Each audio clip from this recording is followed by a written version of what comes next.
boa tarde a todos. Em primeiro lugar, um feliz ano novo a todos. Que o ano de 2020 seja de muito mais tranquilidade, muita paz, muita luz para todos nós. Que tenhamos bastante discernimento para conseguir enfrentar as batalhas diárias e chegar no final vitoriosos como chegamos até aqui. Então, feliz ano novo, feliz 2020 para todo mundo, tá bom? Vamos dar início, então, à reunião do Conselho Administrativo do Instituto Pauliprev. Hoje, na pauta do dia, a aprovação da ata da reunião ordinária conjunta realizada no dia 9 de dezembro de 2019. Deliberação sobre a apresentação das contas do Instituto feitas pelo Conselho Fiscal na última reunião. Deliberação sobre a possibilidade de antecipação da primeira parcela do 13º salário aos aposentados, pensionistas e servidores ativos autárquicos. Consignação em ata sobre a aprovação da contratação do seguro predial e prorrogação do contrato de manutenção do site e e-mails corporativos do Instituto, conforme discutido e aprovado já previamente.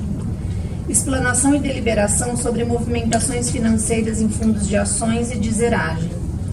E informações sobre a aprovação do PL 71/2019, Lei Ordinária Municipal 3738/2019, do aporte para cobertura do déficit atuarial do Instituto.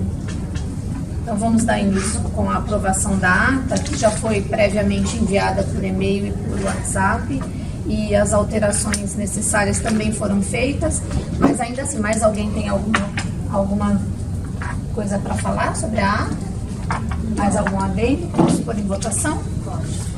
Então, vou começar por você, Fábio. Você trocou de lado, mas eu gosto de começar por você. Aprovado.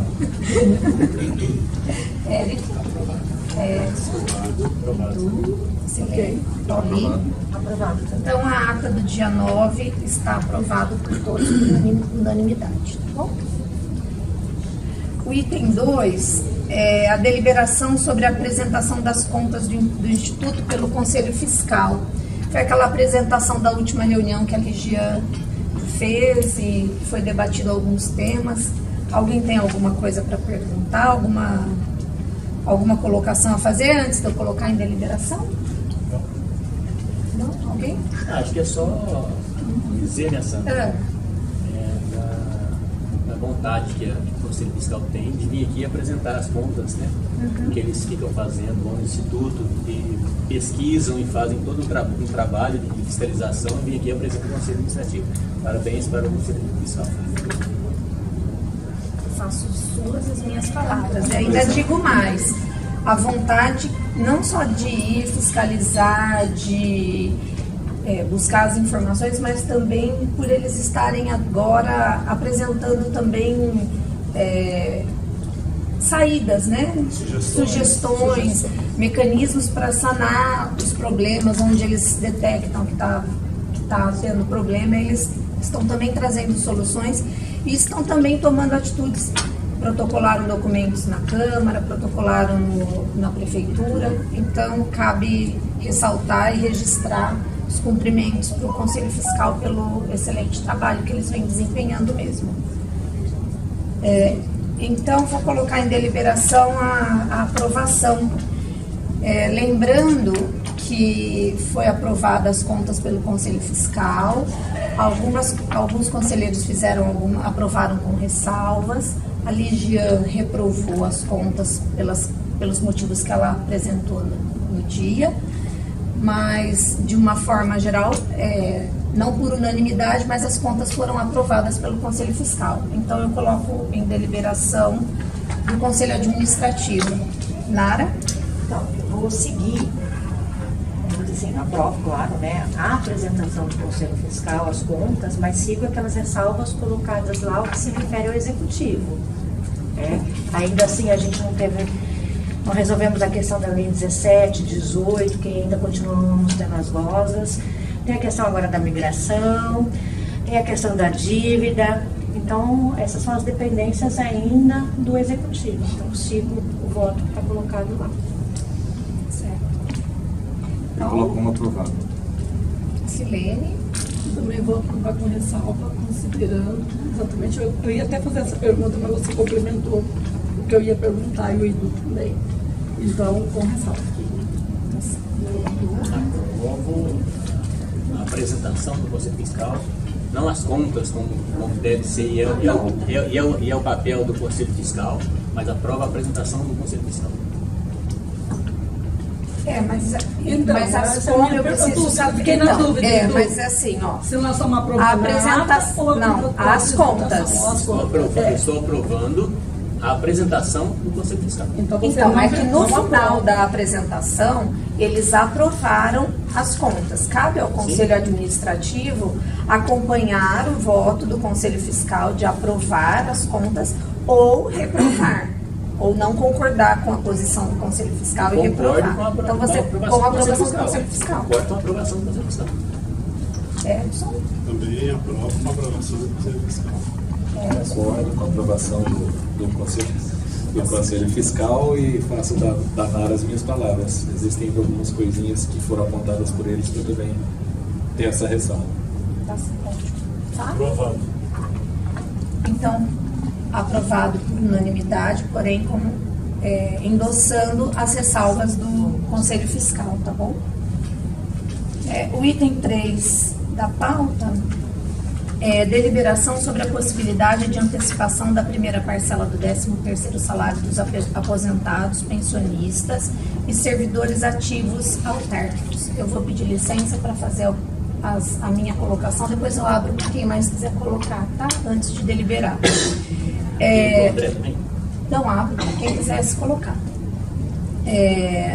Eu pedi esse item de pauta até a pedido e também atendendo aos questionamentos de alguns aposentados que me mandaram mensagem, e já se tornou meio que praxe, até inclusive, exceto pelo ano passado, eu acho que os 2 últimos anos, a Prefeitura não fez a antecipação do 13º para os servidores ativos.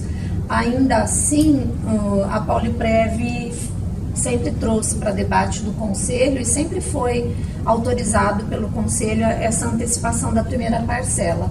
Por isso que já logo nessa primeira reunião, eu achei por bem, e também atendendo a pedido dos inativos, já trazer o assunto para discussão. Só lembrando que, ainda que esse Conselho delibere pela antecipação, que eu acredito também ser desejo do Instituto, temos que deixar claro, que não está aqui no título, que essa antecipação ela tem que ser gradativa, não dá para antecipar para todas as solicitações, porque digamos que os 1.200 aposentados e pensionistas queiram essa antecipação, eu acredito não ter fluxo de caixa suficiente no Instituto para fazer a antecipação total, para todos. Então, seguindo um cronograma como o ano passado, por uma ordem cronológica de pedidos, conforme a possibilidade do fluxo de caixa, atender essa solicitação de antecipação. Então, eu acredito que não haja maiores problemas para o caixa do Instituto. Eu acredito que seja possível fazer essa antecipação, é a minha posição. Apesar de eu só votar em caso de empate, mas o meu posicionamento eu quero deixar ressaltado, tá bom? Alguém quer fazer alguma colocação antes do André? Você? Pode ir, Silene. Não, eu quero colocar também. Primeiro que eu achava que era uma lei assim, municipal, mas que existia uma normativa ou alguma coisa que liberava essa antecipação, porque eu sempre que eu precisei, eu pedi e nunca tive problema. Nem na ativa e nem agora. Acho que agora, depois de aposentar, nem lembro se eu pedi alguma vez. Mas na ativa eu lembro que pedia e dava tudo certo. Então eu achava que tinha uma normativa, mesmo que fosse municipal, que regulamentava essa ação, essa prática. Eu acho interessante a liberação, porque às vezes a pessoa pede porque está com um imprevisto muito grande e isso poderá resolver o problema. Acontece que eu não sei qual foi o cronograma que foi instituído anteriormente, mas se a pessoa está precisando para esse mês e for seguir um cronograma, então, se for seguir um cronograma que não está, que não vai favorecê-la, não justifica ela pedir antecipação. ela vai acabar para resolver o problema dela, indo no banco, fazendo um empréstimo, não sei lá o quê, e resolvendo o problema. Então, não sei se justifica. Então, eu não entendi bem a questão do cronograma. Só essa parte que eu não entendi.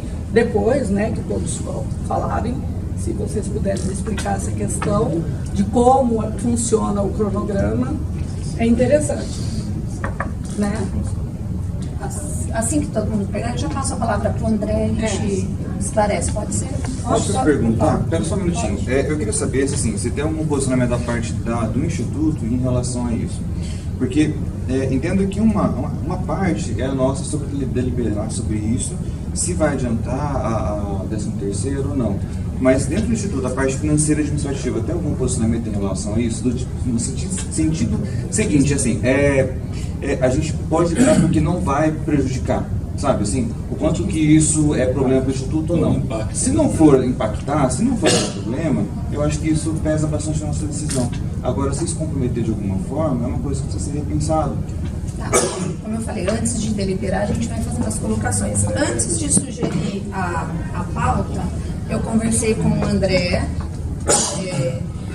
e inclusive o Instituto já estava se movimentando em relação a isso, já havia feito todos esses levantamentos, e essa deliberação veio para o Conselho para não fugir do que é de costume do Instituto de tratar com transparência e de trazer tudo para esse debate.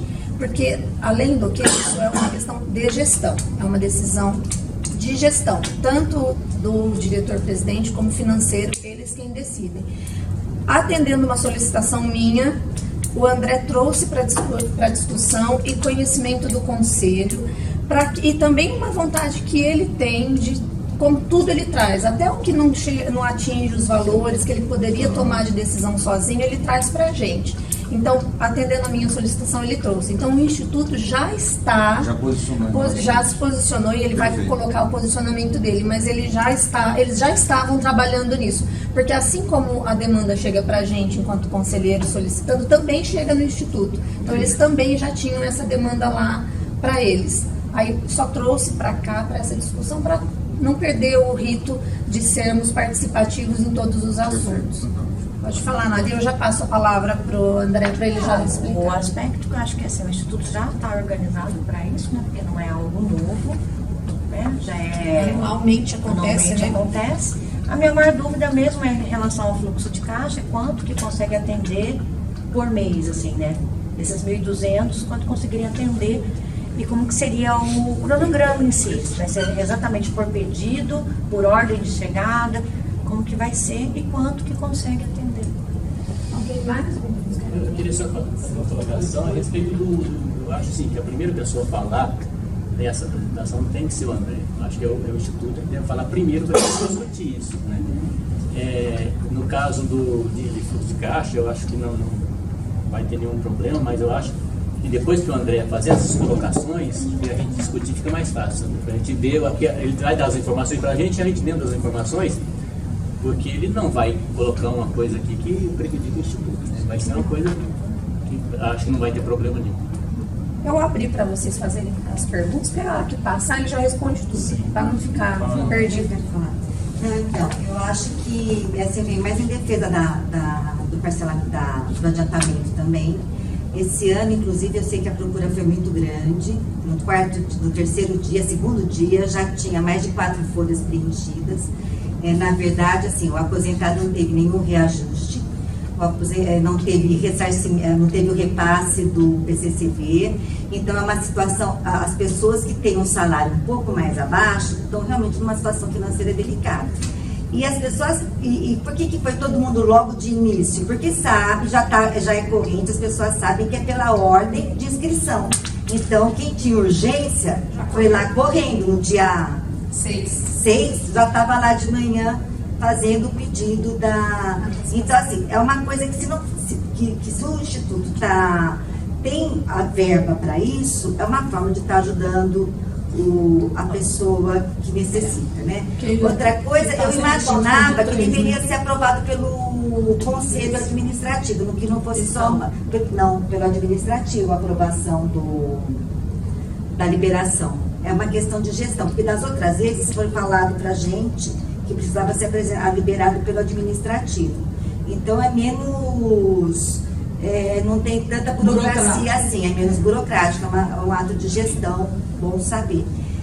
Mas é isso, eu acho que se há a possibilidade é importante. E fora as pessoas que tiveram as glosas salariais, que tiveram o salário cortado pela metade, realmente, são muitos os glosados, é um dinheiro que vem a calhar, entendeu?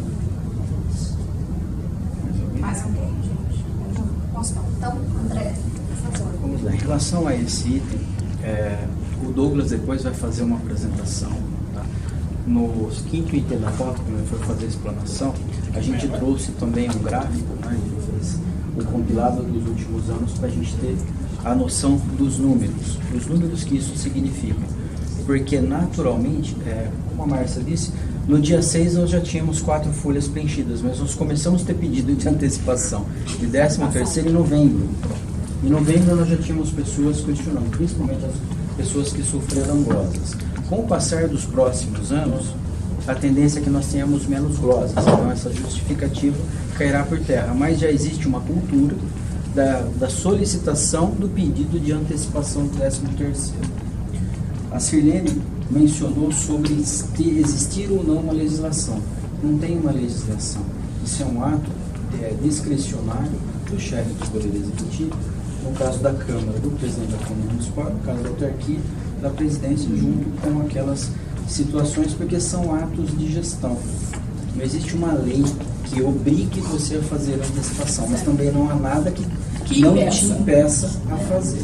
Nos últimos anos, nós temos o hábito, né, inclusive a iniciar lá pelo Instituto, a partir do momento em que a Prefeitura começa a fazer antecipação, o Instituto acompanha e no último ano a Prefeitura não faz antecipação por problemas de fluxo de caixa, por problemas do índice da lei de responsabilidade fiscal e muito mais por todas essas mudanças políticas que ocorreram, né, em que os prefeitos ficaram comprometidos em tomar uma decisão porque o caixa do município estava comprometido, mas o Instituto manteve essa diretriz de fazer antecipação, restringindo essa antecipação no resultado positivo do fluxo de caixa.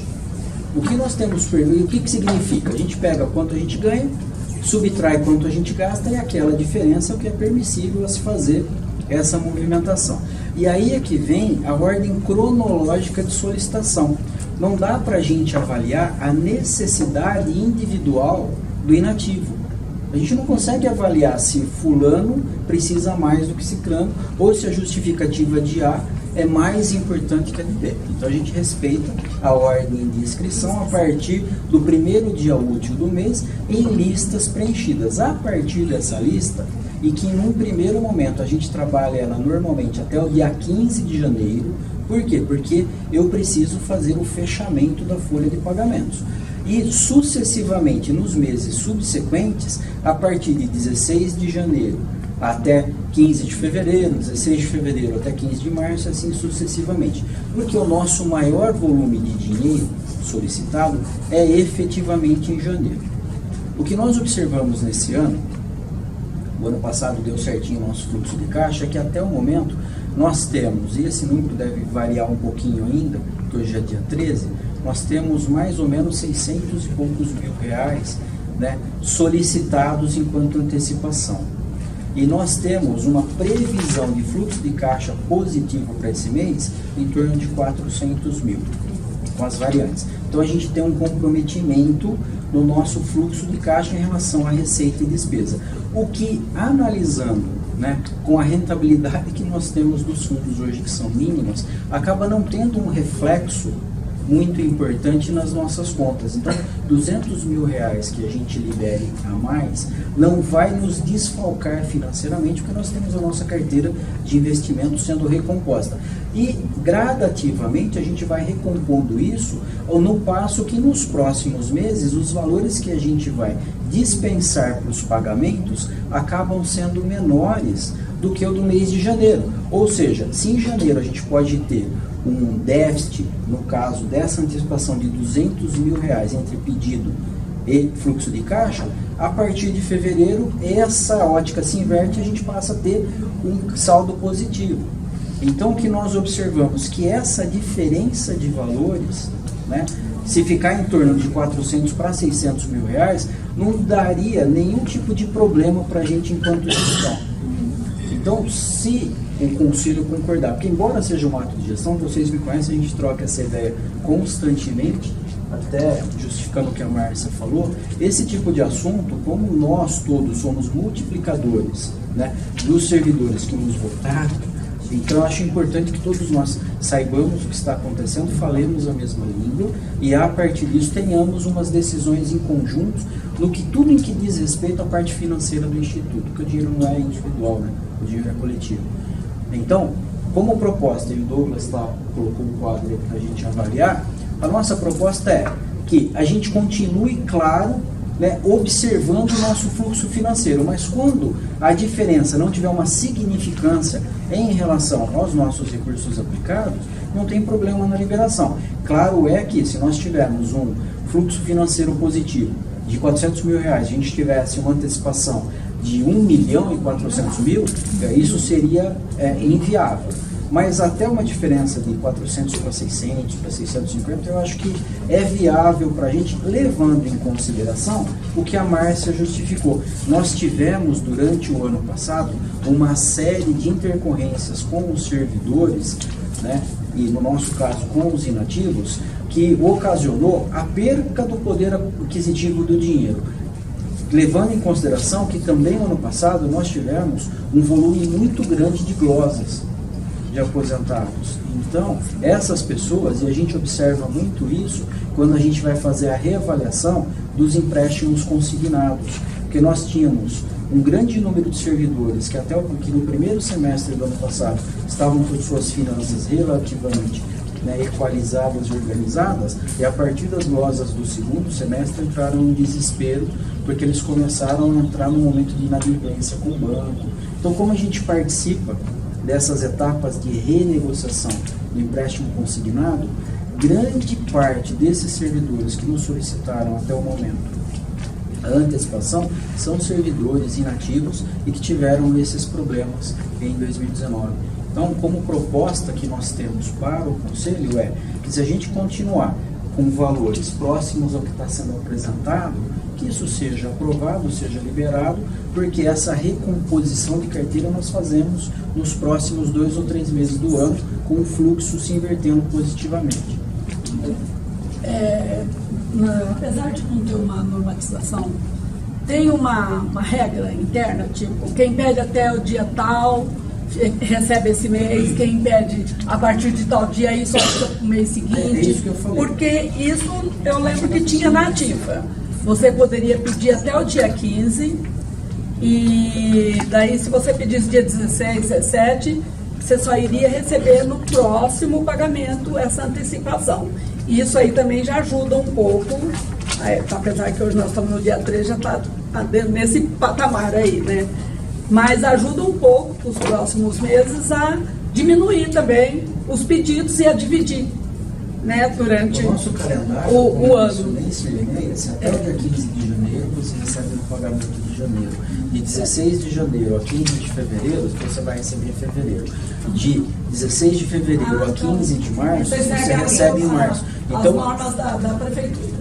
Como não tem uma normatização, a gente define uma cronologia de pagamentos, porque senão isso vai impactar no fechamento da folha de pagamentos. A gente já tem muitos acertos para fazer, e esse ano está mais complicado, porque a gente começa o ano com as negociações com a prefeitura, com a transferência da folha do auxílio-doença, então a gente precisa parametrizar. Não dá para a gente falar, mas eu protocolei lá no dia 16 de janeiro, não dá para pagar? Não dá.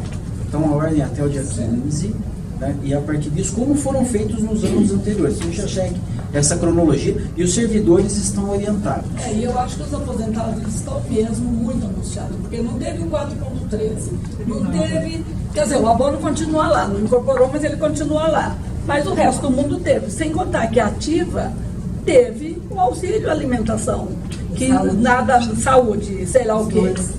Os dois.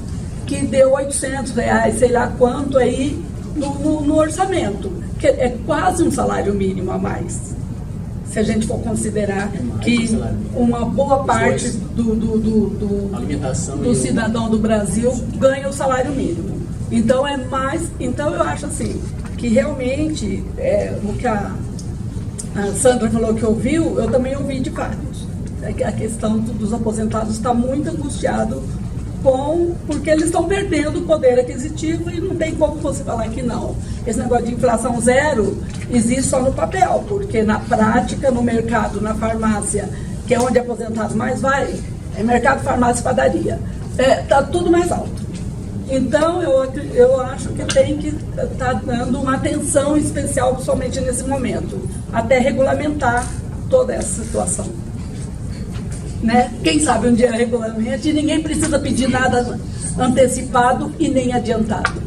Né? Consegue sobreviver legalzinho com o que ganha mensalmente. André, eu queria te perguntar uma coisa. Se eu não entendi, desculpa. Ali está dizendo que vocês têm 163 pedidos de antecipação, é isso? Até hoje. Até hoje. Até hoje às 9 da manhã. E esse número de pedidos é o que dá para atender. Vai ser possível atender todos esses em janeiro? Não, ao contrário. Foi o que ele A ideia falou. era mostrar assim que é razoável, dá para atender todo mundo. E até o momento teve 163 pedidos. Então, e dá para atender os 163 pedidos esse mês? Ou vai ter que alguém ficar esperando para o próximo mês? É isso? Não, ele falou que Até que dá. Porque não passou. Se a gente tiver essa diferença de até 200 mil reais, nós entendemos. Então, assim, nosso fluxo financeiro é 450 mil reais, vamos arredondar, né? Está embaixo ali. Se a gente tiver até 600 mil reais, são 200 mil reais a mais, não tem significância financeira para que a gente não libere para todos os que pediram até agora. Agora, claro, que esse número, até o dia 15, se ele dobrar, aí a gente tem que reavaliar e a gente tem que colocar um limitador para que a gente não comece a ter que resgatar dinheiro que está investido além daquilo que a gente tem já programado, que é mais ou menos o que o Douglas vai explicar nos fundos de zeragem, que é o dinheiro que a gente usa para pagar as nossas despesas para não ficar acumulado. Então, assim, nossa observação, nossa intenção, até o dia 15, a gente deve ter um número um pouco maior disso, mas não muito maior, porque quem estava muito desesperado já pediu. Então, a gente já teve um decréscimo nas solicitações a partir do final da semana passada para cá. Então, eu entendo que se ficar com essa proporcionalidade, a gente consegue atender todo mundo agora e os próximos aqui atendido. A gente vai tratando mês a mês. Tá. Hipoteticamente falando, se esse número dobrar e ultrapassar, já deixemos definido que entrará na fila para fevereiro, porque ultrapassou o valor já discutido aqui. E outra coisa que eu queria colocar,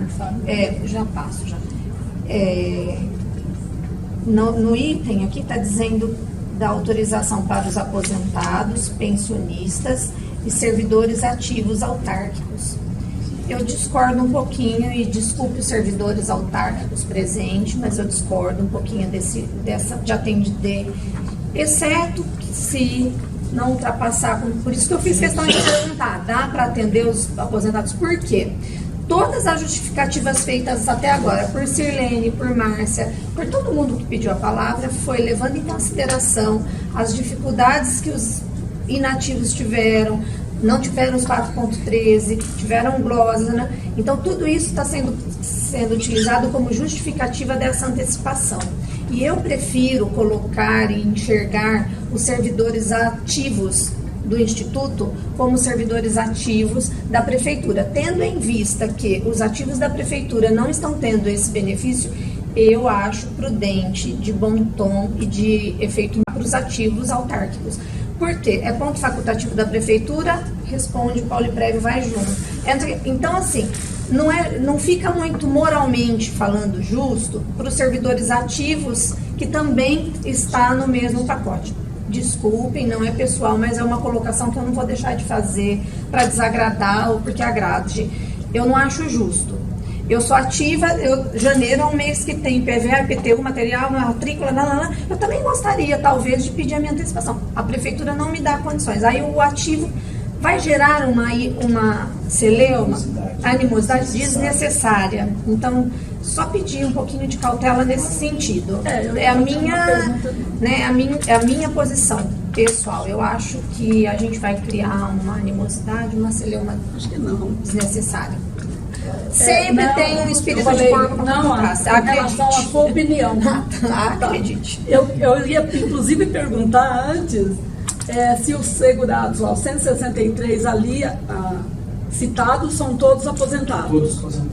Tá, ali ainda não tem Mas nenhum ativo. Uma solicitação da De ativo. Pode variar. Eu ia fazer uma pergunta Tem parecida com a aposentado sua. de média, depois Só que de outra vai forma. tirar. Grande ideia, deixa eu ver. Eu vou tirar para render, vai ter Do ano passado, Ele não está mais ou menos rendendo? quanto que foi? Ele não está rendendo. Em números ou em valores? Os números. Uns 200 e pouco. Tá vendo ali, ó? Ah, 2019, janeiro, 675 mil, a gente está trabalhando com os números. Aí você vai vendo que o restante até Vai diminuindo. eles vão diminuindo gradativamente. O grosso aqui, o ano passado, pelo menos, na média, dos outros anos também, é 16% em janeiro. O restante fica tudo para agosto. A gente está trabalhando com os mesmos parâmetros, viu? Até porque fica difícil, a gente não tem todas as solicitações. E a gente depende da solicitação para também avaliar a liberação de 50%. eu perguntei também porque tinham 5 pessoas aí fora, umas 5 e 15, né? Imprimi pauta, tudo, aí elas continuaram. Ficaram aqui, né? Que era um questionamento delas, isso daí. Porque elas deram uma sugestão, entre aspas, para pôr um limite de salário. Tipo, os primeiros até ganham, quem ganha até 10 mil. Mas aí a gente vai tratar os iguais diferentes, né? Você não pode tratar as pessoas por salário. Aí assim, se a gente tivesse uma normatização, um regulamento geral, uma legislação que tratasse isso, mas como a gente não tem nada disso, a gente vai começar a legislar sobre aquilo que não existe, a gente vai começar, a gente não vai agradar todo mundo, então é melhor a gente manter aquilo que vem se aplicando nos últimos anos. Resolve, ordem cronológica, pediu, até porque com mais ou com menos salário, a pessoa sabe o que ela precisa, sabe a sua necessidade, e como outros, eles poderiam estar lá no dia 6 protocolando o pedido deles, colocando o nome da lista. Ah, mas eu estava viajando, a gente recebeu, eu estava viajando e não pude chegar aqui às 8 horas do dia 6, como algumas pessoas estavam. Muito, né? Aí não dá. Cada um é um problema de cada um. Exato. Ele é mais importante para Não ele. dá para individualizar, acho que a gente tem que ter uma regra geral e as pessoas se adaptam, como acontece hoje. É 1.000, 10 mil. Aí mesmo porque, gente, se for tecnicamente falando, e a rentabilidade desse dinheiro? Não deveria adiantar para ninguém que 8 meses rendendo é muito melhor do que deixar para janeiro para fevereiro. Tecnicamente, não. Isso é um benefício que se decide. Falando como economista. Tecnicamente, não Deixando existe de dinheiro. render um pouquinho Essa é a para verdade. atender a Vamos aí, necessidade. dá para fazer? Dá, tá um valor razoável, mesmo que fique um saldo financeiro negativo no mês de 100, 200 mil, nos outros meses é tranquilo, dá para atender o pessoal que E pediu. não é uma briga boa de comprar no momento, não. Não, eu acho que dá para dar uma força Eu para acho que isso. Não precisa. tudo se resume ao bom senso. É isso mesmo, Não é cuidado. por causa de um rendimento de 8 meses de alguns milhares de reais, porque os rendimentos de hoje, por causa de 10 mil reais, que a gente vai criar uma animosidade prejudicando quem efetivamente precisa. Então é uma questão de bom senso, a gente acabou de aprovar o PL, que é o último tópico de pauta, de recomposição, daqui a pouco a gente tem avaliação atuarial de novo, a gente tem outras negociações com a Prefeitura de pagamento do dívida, então eu acho que tem algumas situações que não vale a pena você criar uma celeuma maior do que as que a gente já tem para administrar. É o cuidado dos outros aposentados, né? Que é o nosso papel. Nosso papel. Nosso papel é isso. Eu pedi a palavra, mas assim, eu não tinha me atentado, como a Sandra colocou, sobre os servidores ativos da autarquia. Mas assim, eu tenho um posicionamento um pouco diferenciado do que a Sandra colocou. Para mim, contemplando os aposentados, e após isso, se alguém da ativa pedir, eu não vejo problema. Não é porque a prefeitura não tem fluxo de caixa que deve haver algum impedimento dentro do Polipref, porque eu também não sei como é que a Câmara está tratando isso. Não tenho ideia, ela vai liberar. Então, quer dizer, essa diferença ela já existe, mas ela depende de fluxo de caixa. Você falou, eu também assim, Não vejo problema, mas se tiver caixa, contemplado. prioridade é os inativos. E após isso, Extinta a lista dos inativos, isso. né? Com fluxo de caixa positivo, aí se justifica a liberação, que é o caso da Câmara. A Câmara libera porque ela tem um fluxo de caixa positivo. Ponto. A Prefeitura não libera, embora tenha a vontade política, que a gente sabe, porque ainda mais no eleitoral, mas ela não libera porque o fluxo de caixa está negativo. Então, acho que se a gente trabalhar em relação a, num primeiro momento, atender as demandas dos inativos, num segundo momento, com fluxo de caixa positivo, isso tem que ficar bem vinculado à nossa decisão. A partir do momento que nós tenhamos um fluxo de caixa positivo, passa a se liberar. Como a nossa previsão já é para que fevereiro e março isso esteja positivado, acho que eu não vejo muito problema, que é o que eu basicamente diria, depois em complemento ao que a Sandra está É o que todo propondo. mundo falou também, pensa. Porque eu acho que a gente atende a todas as demandas, a todos os parâmetros de uma maneira isonômica. Eu acho. Tem uma prioridade. Atender, eu acho que atendido a tem prioridade, bastante cuidado pra lidar pode com dar a continuidade, a situação. né? E estender para outras. Então vamos colocar em deliberação. Ó, todo mundo já debateu, já tirou dúvida. Eu acho que aprovou, mas vamos lá, vamos seguir o rito. Diante do que a gente já discutiu aqui, ficando vinculado, se tiver alguma mudança drástica, a gente vai ser comunicado, então tá aprovado. Paulinho, Aprovo então. Silene, Aprovo também. Edu, Edson, Também aprovado. Eric, Aprovado. Fábio. Aprovado. Então, por unanimidade, aprovada a antecipação, tá?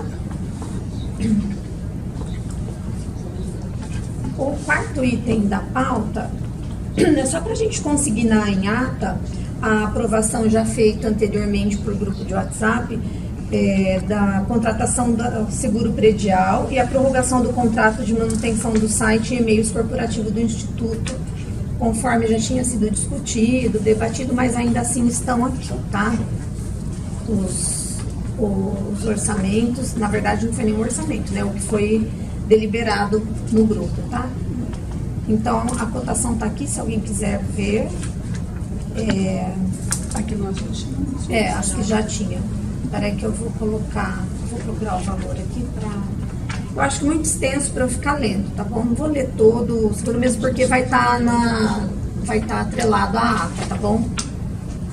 Mas renovou com a mesma, né, André? Isso. Era a mesma seguradora, né? A gente tem uma dificuldade para conseguir cotação de seguro predial por dois motivos. Primeiro, que é uma característica municipal e ninguém gosta muito de contratar esse seguro para preservar, mesmo a gente tendo uma outra característica. E um segundo motivo, e o principal deles, é porque nós temos equipamentos locados. Então é difícil você quantificar, né, e segurar o que não pertence àquela instituição. Então a gente acaba mandando cotação para um monte de gente, mas uma ou outra responde. E a gente tem um tempo, né? O seguro vence, você tem que prorrogar. Principalmente porque o nosso costuma vencer quando a gente está voltando do recesso. Então é basicamente quem acaba ganhando normalmente, e pelas nossas perspectivas, a não ser que surge uma nova no mercado, vai continuar sendo a Allianz, que é quem atende a todos os parâmetros e se propõe a fazer a cotação com menor valor. Nessa mesmos locados, eles têm o seguro deles já, né? Eles entram no seguro também? Eles entram no nosso, eles são locados com a gente. Então a gente segura os equipamentos porque, numa eventualidade de acontecer qualquer problema, a responsabilidade pelo pagamento é nossa. E sendo nosso, é melhor que eles estejam segurados. O seguro da locação é contra queima de equipamento, não momento da furto. Aqui na Câmara é a mesma coisa. Então, só para constar em ata, o valor de cobertura é de 1.400.000, tá? A cobertura do seguro, tá bom? Então, só para consignar, tinha sido aprovado anteriormente o seguro predial que foi feito, que está sendo coberto pela Aliança Empresarial. E a prorrogação, não, renovação do contrato do e-mail e do site também está aqui, que também já tinha sido votado, tá bom? Que foi aprovado também por unanimidade. Pode constar na ata. Inclusive o preço bem abaixo do que está no mercado. Ainda bem, né? Tô cansando disso. Amém. O quinto item é a explanação e deliberação sobre as movimentações financeiras em fundo de ações e zeragem. Também, só para lembrar que já foi enviado anteriormente por e-mail e pelo WhatsApp, a lâmina do fundo sugerido, tá aqui também, se alguém quiser pegar para ver, tá aqui na mão, tá? Mas o Douglas que vai fazer, né, Douglas, a apresentação? Então, fique à vontade. É uma contribuição do plano que a gente tinha feito com a GM, até que a apresentação do Ronaldo, transformar tudo em gestão ativa, né? Aqueles 5% a mais que a gente ganha por causa da gestão. Em ações, a gente está aqui, trouxe uns números para a gente ver, que a gente não acabou de fechar em 2019, falta 2 extratos, que a gente viu o problema na marcação da cota, está corrigindo. A gente fechou o PL 1.327 de dezembro. Geração FIA vendeu 31,95 em 2019, Bahia 32, Cadu 42, Dunamis 45 e o Bradesco 27. Então, pode ver que nossos fundos foram razoavelmente muito bem, tá? Mesmo os que foram menores, a gente pega a consistência deles, os 12, 24, 36, 48, 60 meses, estão bacana. A ideia de voltar a entrar em ações, né, para a gente aproveitar melhor esse momento de renda variável e ficar de acordo com a política de investimento. A gente foi atrás e achou o primeiro percentual. Né? A gente estava com 19,8 em dezembro, virando dezembro a gente já foi para 21,27, só de rentabilidade. Então a gente só pode aplicar 3,73 se for hoje o fechamento de dezembro, que a gente tem que o dia que for aplicar vai corrigir o valor, né? Por isso a gente colocou um pouquinho menor do que o valor que a gente pode, que teve valorização. Então a gente tiraria um pouco desse aqui, que já está atingindo os 20% do que a gente pode, né? Está 253 milhões no caixa de gestão estratégica, que é de títulos, e expor o máximo em renda variável, que é a estratégia que a gente está fazendo para conseguir bater a meta atuarial, que a renda fixa está brava esse ano. E a gente sugeriu o Itaú Ações Momento 30, que ele é o mesmo pessoal que está brigando com o Dunamis. Então, assim, o que o Itaú fez? Ele criou 6 meses de renda variável, colocou todo mundo para competir entre eles. Esse compete com o Dunamis. Então, nesse ano aqui, o Momento 30, tu já está com 1,7 até ontem, até sexta, perdão, e o Dunamis estava com 0,8. Então, é uma briga boa, ele tem uma performance, uma consistência bacana também. O Dunamis está fechado. E o Dunamis está fechado. Chorei. Vai reduzir a taxa para 2 e a performance do Ibovespa vai acabar. Segundo está no momento do site. Da última, né? A diferença dessa daí também é. O Dunamis é D+2, se não me engano. Não, D23 aí. D23 também? É que ações simples fazem. Eles pedem pelo menos uns 20 dias para pagar, porque de repente o mercado dando uma coisa ruim, ele vai resgatar, você vai queimar dinheiro. Então ele espera pelo menos uns 20 para ter uma noção de quando ele vai vender a posição. O ideal seria o Dunamis, dentro da mesma casa, um banco grande, uma asset grande, está fazendo uma gestão de bacana das casas grandes, a indicação nossa seria o Itaú Ações daí, tá? Que vai concorrer junto com o Dunamis, é uma gestão ativa, tem a taxa de performance. O que a gente está colocando? Vamos supor, o Dunamis, né? Para cada 1 milhão que investido, a gente tem 60 milhões lá. Então, você vai ter 40 e pouco, a gente está com 60, quase 60 agora. Para cada 1 milhão, vamos falar que o Bovespa deu, o rendimento do Bovespa deu 100 mil, ele conseguiu 200 mil. Esse 100 mil a mais, 20 do banco, que é a taxa de performance, e é bom pagar isso. Não ia ficar só no Bovespa. Por que eu vou trabalhar melhor? Estou só mostrando, deu 45%, quase 50%, vamos dizer assim, esticando um pouco mais para fazer a apresentação dele, de 2019, enquanto o Ibovespa foi 30%. Mas assim, é legal que as ações estamos bem. Apesar de que o Bradesco, por um exemplo, ter dado 27 ano passado, em 2018 ele deu 35, se não falha a memória, quando os demais ficou na faixa dos 25, 30. Então, olha, são fundos bem consistentes. Você pega nos últimos anos, tem uma consistência bacana, lógico que tem velocidade, mas tem uma consistência bacana, por isso a gente indica isso, tá? Porque a gente achou na casa, com a mesma estratégia, com a mesma ideia, difere um pouco do setor principalmente imobiliário, né, com relação ao Dunamis, mas é uma briga boa e uma aposta boa no comitê. E Douglas, ainda que a Dunamis não esteja fechada, e as outras que a gente já tem, também não era viável, não seria viável aumentar o número? A casa de gestão deles, dentro da ótica que sempre está nos grandes bancos, o que acontece? Na caixa que a gente foi pegar, você vai pegar lá de coisa boa de ação, consumo, infraestrutura, imobiliário.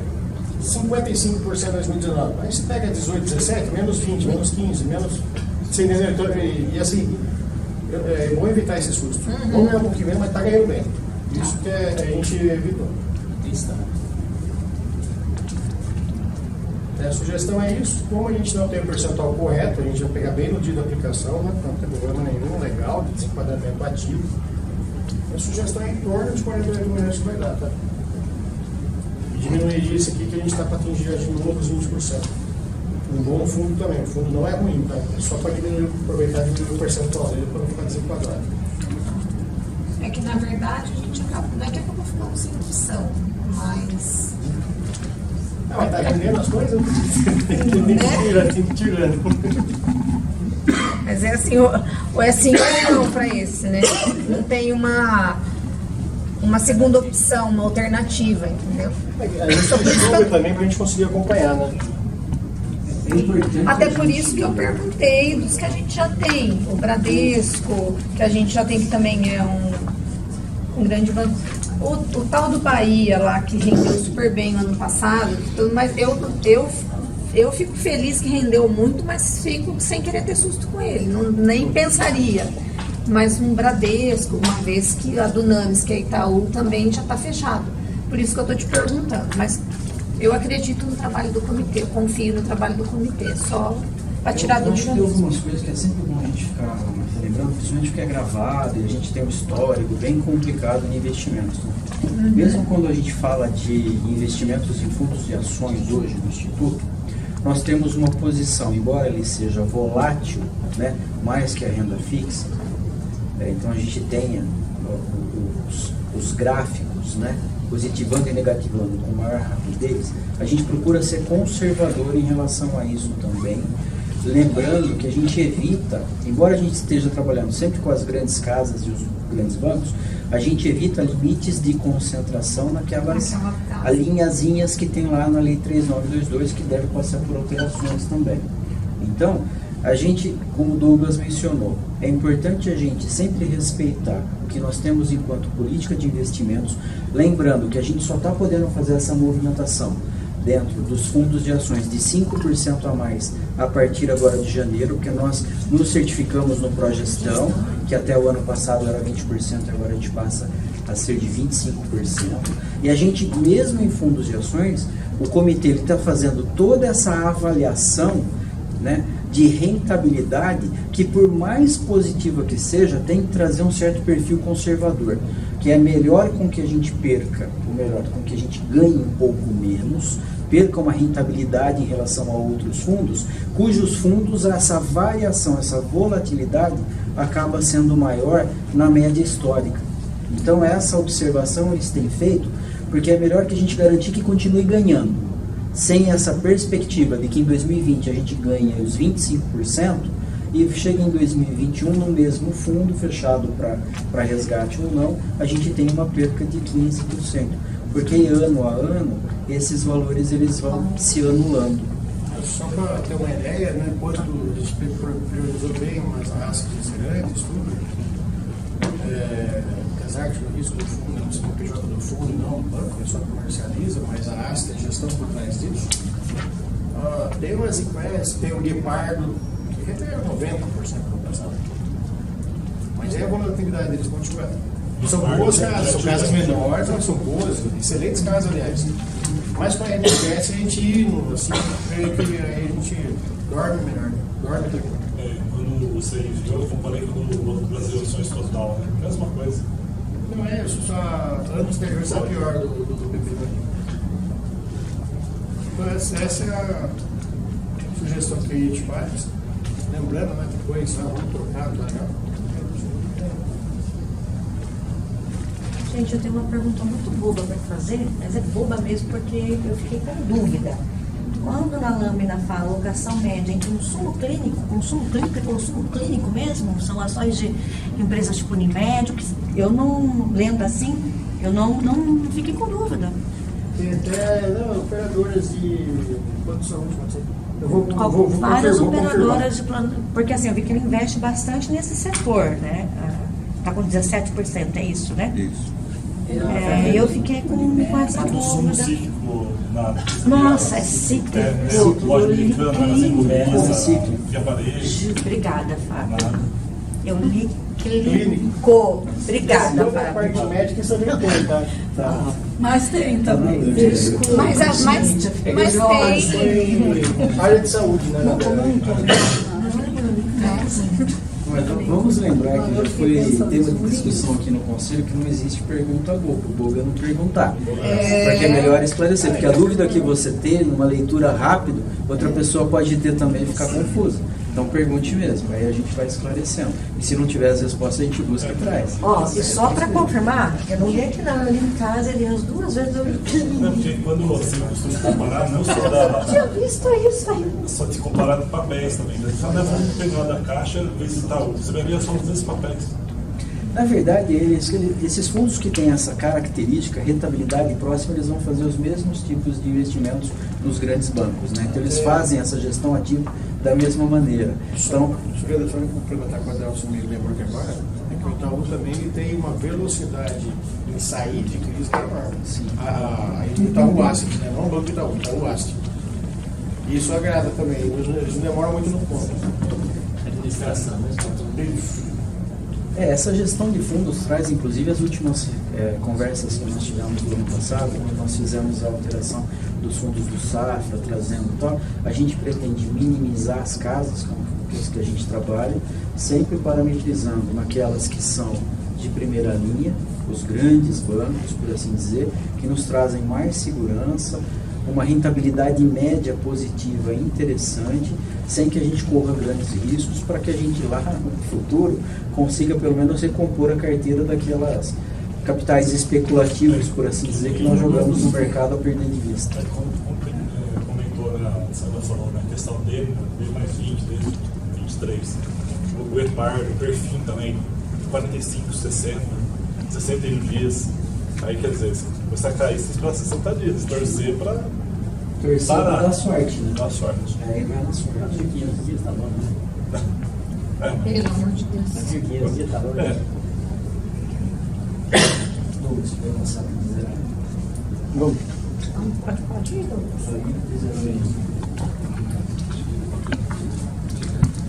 Cruzeragem, aproveitando a explicaçãozinha, se dá, porque eu posso fazer o saldo da conta mesmo e não ficar sem render, tá? Aí já é do próprio Santander, é a conta que a gente usa para fazer os pagamentos. Aí é só atualização para deixar em torno de 10 milhões, que são os nossos compromissos mensais. Coloco em torno, tem que não. Liberou 10, eu preciso fazer uma folha de 10 e 200, sabe? Tem que passar para o conselho voltar para as 10, não, em torno de 10 milhões de caixa. É necessário liquidez diária, tá? Eu posso aplicar e sacar dele até 6 da tarde. Então, qualquer pagamento judicial, auxílio-doença que saiu em qualquer outro fundo, eu vou ter que D mais 1, D mais 2, D mais 3, eu posso até acabar incorrendo juros e multa, conforme os pagamentos dos fornecedores e até a folha de pagamento. Os dois são do Santander, esses a gente saiu do IMAB e colocou um pouco no ano passado, esse é o desempenho que ele vem vendo nos últimos 2 anos. E essa atualização para tirar do DI, que rende menos, tá? A projeção é render menos, e aqui ele tem pouco de tipo, por isso que ele rende mais. Só essa atualização, para ficar bem transparente, e transferir e deixar sempre em torno de 10. Recebeu a prefeitura, recebeu o que foi para 20, já posso pegar e mandar automaticamente. Dentro do próprio Santander, os dois são renda fixa, e a vantagem é que trabalha com títulos também. Essa é só para essa movimentação deixar meio automática, né? Estou com um saldo desnecessário no mês, posso jogar do CDI, posso jogar pro títulos. Só para entender como é que você faz essa movimentação. Você fez a entrada, aí vai ter os pagamentos. Os períodos de entrada e pagamento é que eu nunca me recordo. Aí você tem um tempo hábil para saber já para o mês seguinte mais ou menos o quanto que você já pode retirar. Sim, não, é isso que eu queria entender um pouquinho. Esses períodos. Ali, ó, quer ver? Um exemplo aqui, ó. Folha de pagamento projetado. Tem as aposentadorias que vai sair. Tem a aposentadoria que vai sair um dia antes do fechamento. Tem auxílio-doença. Só eu voltei hoje, é o dia do pagamento. Eu só consigo, às vezes, ter no final da tarde. Às vezes é 8 da noite e a gente está enviando o folha de pagamento. Entendi. Então, Que surgiu alguma coisinha que é direito da pessoa, tem que recalcular. Então poucas despesas. Boleto, acessório, a gente já deixa tudo agendadinho, certinho. Mas principalmente a folha, que é o principal gasto, né? Já está orçado em 9,875, é mais difícil de prever. Ou às vezes, por exemplo, chega na sexta, paga, às vezes vira e mexe com 2 meses, geralmente no mês. A pessoa foi lá e encerrou a conta. Voltou o valor, preciso fazer uma TED, mas não tem esse valor. Ou não tem o resgate. Ou era para pagar e não estava no arquivo. Eu tenho que pagar uma intervenção judicial, por exemplo. Tenho que pagar. E aí, se eu esperar esse prazo, eu posso perder o prazo e ter muitos juros. Além de gerar confusão. Espera que meu fundo D+1 vai dar para pagar hoje. Às vezes é direito dela, algum erro de conta, às vezes até erro nosso. São pequenos, mas existem. Né? Não, eu estou perguntando porque assim, como o valor é muito próximo do que a gente gasta, talvez eu até achei pouco, mas não, então, assim, é até lógico fazer isso. Só que não tem que passar pelo conselho para uma deliberação. Porque os demais, qualquer pagamento que a gente faz, sai PR. Resgate para pagar isso, resgate para pagar isso. E aqui seria importante eu mostrar, né, que desses 37 seria mais uns 27 para cá, em torno disso. Tudo que for de movimentação de contratos, contratações e movimentações financeiras em fundos de investimentos, obrigatoriamente, e mesmo que não fosse, seria passado pelo Conselho. Então, embora seja um fundo com a mesma característica, com o mesmo objetivo, qual que é a proposta? Ter só essa variação para ele ter um pouco mais de rentabilidade, que ele vai ter que render diariamente. Eu preciso ter essa perspectiva de aplicação e resgate diário, que a gente não deixa o dinheiro perdendo. Perdendo ou ganhando mesmo. Fundos D1, nem que ele esteja D1, mas às vezes ele começa, sua solicitação de resgate é só até as 2 da tarde. Então, a folha ficou pronto às 6, não tem um valor. Por um exemplo. Então eu preciso de um fundo diário, mas é só para diminuir o saldo dele, tá? E aqui tem uma rentabilidade melhor, espera-se melhor, porque ele mescla o título também.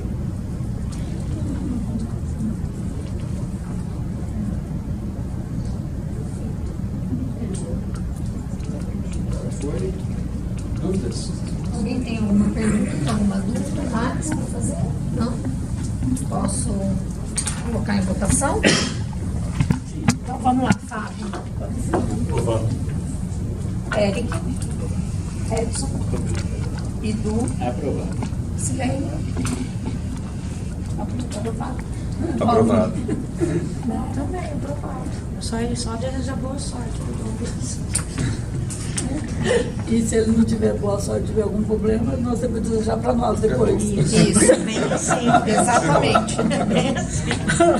Então, aprovado por unanimidade a movimentação dos valores do movimento 30 e do fundo de seragem.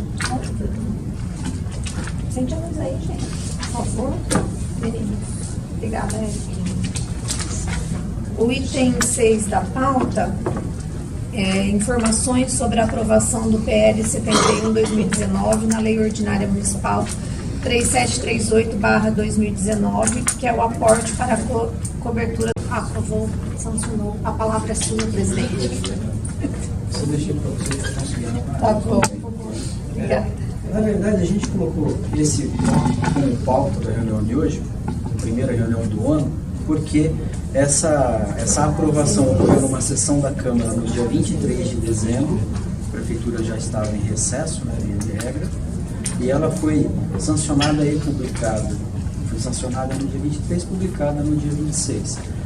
E durante o ano passado todo, nós tivemos várias discussões no que se iniciou como o PL5. Várias dúvidas, inclusive, trazidas pela Nara, né? Porque é realmente, quando a gente fala de cálculo atuarial, déficit atuarial, é um assunto meio complexo para ser explicado, porque não é uma continha de 1 mais 1, né? Você faz uma projeção para 75 anos, né? Vê o valor que vai dar isso no momento presente, divide isso por 35, mas como a gente já tinha uma lei em vigência, que era 3153/2010, já não podia ser 35, tinha que ser o período, né, que faltaria para você complementar aquela legislação. Então foi um pouquinho complexo. Então o objetivo é 2. Primeiro, explicar que foi aprovada a legislação que traz à luz da avaliação atuarial de 2019 do Instituto né, através do PL 71, que é o substituto do PL 5, com todas as correções que foram apontadas pela Procuradoria Jurídica da Câmara. É só fazer o PLC 5, que a gente confunde até hoje. PLC 5.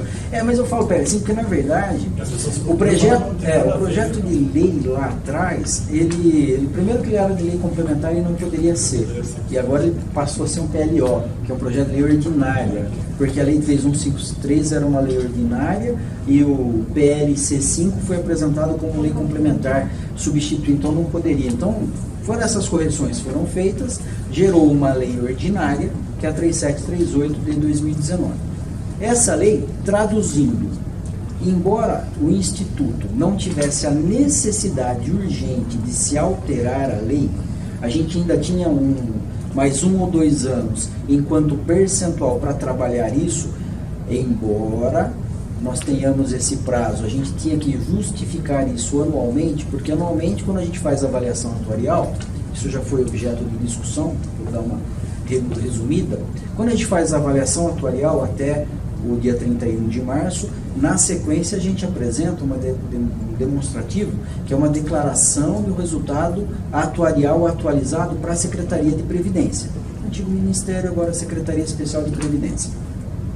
Esse resultado atuarial implementado, depois é nos questionado quais medidas foram tomadas para que você tivesse a correção de rota, correção de caminho. Então, nos últimos relatórios atuais, em que pese que os nossos dados eram desatualizados, nós tivemos diversos problemas que não foram compostos na avaliação atuarial, via de regra, todos os atuários apontaram que a gente deveria ter tido um aumento da alíquota contributiva, quer seja do servidor, quer seja do empregador. E nem a prefeitura não implementou esse aumento da alíquota. Então essa é uma justificativa que anualmente a gente tem que apresentar para a Secretaria de Previdência. Por que vocês fizeram ou se vocês não fizeram? Então a gente usava a Lei 3153. Então, embora o Instituto não tivesse essa necessidade urgente de mudar a alíquota para valor financeiro, valor monetário, a gente incorria em 2 problemas. Primeiro, que a legislação diz que quando você tem esses valores para cobertura de déficit atuarial, você deve aplicar numa conta específica com um determinado tempo de aplicação, que são 5 anos. Nós nunca fizemos isso, né? E no segundo momento, enquanto percentual contributivo de alíquota suplementar da prefeitura, isso impacta diretamente a folha de pagamento em relação ao índice da Lei de Responsabilidade Fiscal. Então a prefeitura tinha toda essa urgência de reduzir, continua tendo, de reduzir os percentuais com folha de pagamento.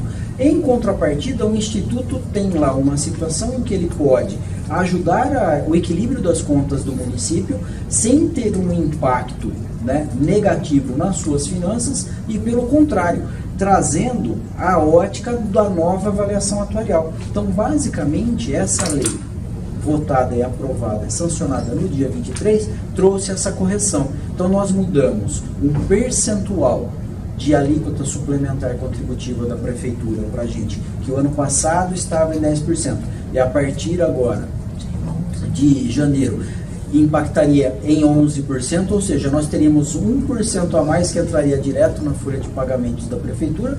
Substituímos isso por um aporte monetário. Dessa maneira, ele é orçamentariamente, né, calculado diferente e fora da folha de pagamento. Então ele entra numa rúbrica orçamentária diferente, ele é contabilizado de maneira diferente e, como nós tínhamos já a avaliação atuarial com data base de 31 de dezembro de 2018 finalizada, nós pedimos esse ajuste. Então, aqueles valores que a ANARA questionava, que estavam baseados na avaliação atuarial de 2017, cujo montante do nosso déficit era de 986 milhões, eles foram aplicados, né, com a avaliação mais recente, que é em torno de 1,8 bilhões, então 1.800 e poucos milhões de reais. Então essa lei, ela trouxe essa atualização, e com essa atualização a gente garante né, a entrada desses recursos nos cofres do Instituto, atendendo às premissas da Secretaria de Previdência e do Tribunal de Contas, e também auxiliando a Prefeitura a reequilibrar as suas contas enquanto folha de pagamento. Mas é sempre importante a gente assim, salientar que essa avaliação, embora ela seja recente, ela não para por aí. Naturalmente, nós vamos continuar fazendo as reavaliações anuais, as avaliações atuariais anuais, e num prazo curto ou médio de tempo, a gente precisa refazer essas legislações e pensar em alternativas. Porque se a gente continuar com todas essas demandas previdenciárias que nós temos, enquanto ADIM, enquanto reflexos de leis, que certas ou erradas não tiveram o impacto previdenciário necessário, a gente não consegue equalizar as contas públicas. E o município ele vai ter um limite de composição desse aporte. Hoje, todos nós sabemos que já é permissível aos entes extinguir os RPPS, mesmos que eles sejam superavitários, que não é o nosso caso. Então, faz parte do nosso trabalho continuar criando soluções junto com a Prefeitura para a gente conseguir equalizar todo esse aporte financeiro necessário suplementarmente, que é o que nos falta enquanto alíquota contributiva. Com algumas situações que são prementes, né? Esse ano ainda, até 31 de julho, o município ele vai ter que mudar a alíquota contributiva, ou para 14%, igualmente isonomicamente para todos os servidores, ou com uma alíquota progressiva de 7,5% a 22%.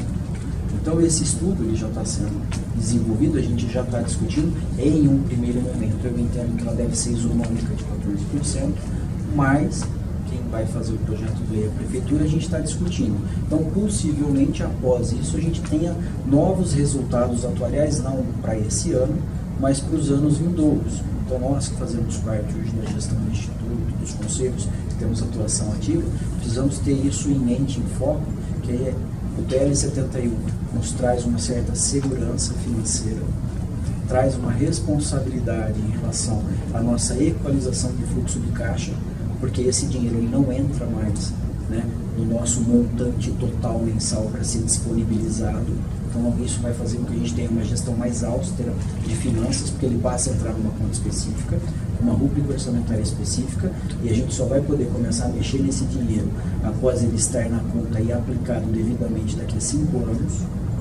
Então tudo isso traz responsabilidades. A gente tem que parametrizar para que esse PL não seja mais um problema, como nós tivemos nos últimos anos, com a falta da atualização da Lei 3153 de 2010, que pela falta de atualização dela, os valores que nós compunhamos, né, eram defasados enquanto o cálculo atuarial utilizado. Em contrapartida, quando a municipalidade olhava aquele valor, ela assustava, porque agora em 2034 ela chegaria num percentual adicional, além da alíquota normal patronal, de 24,12%.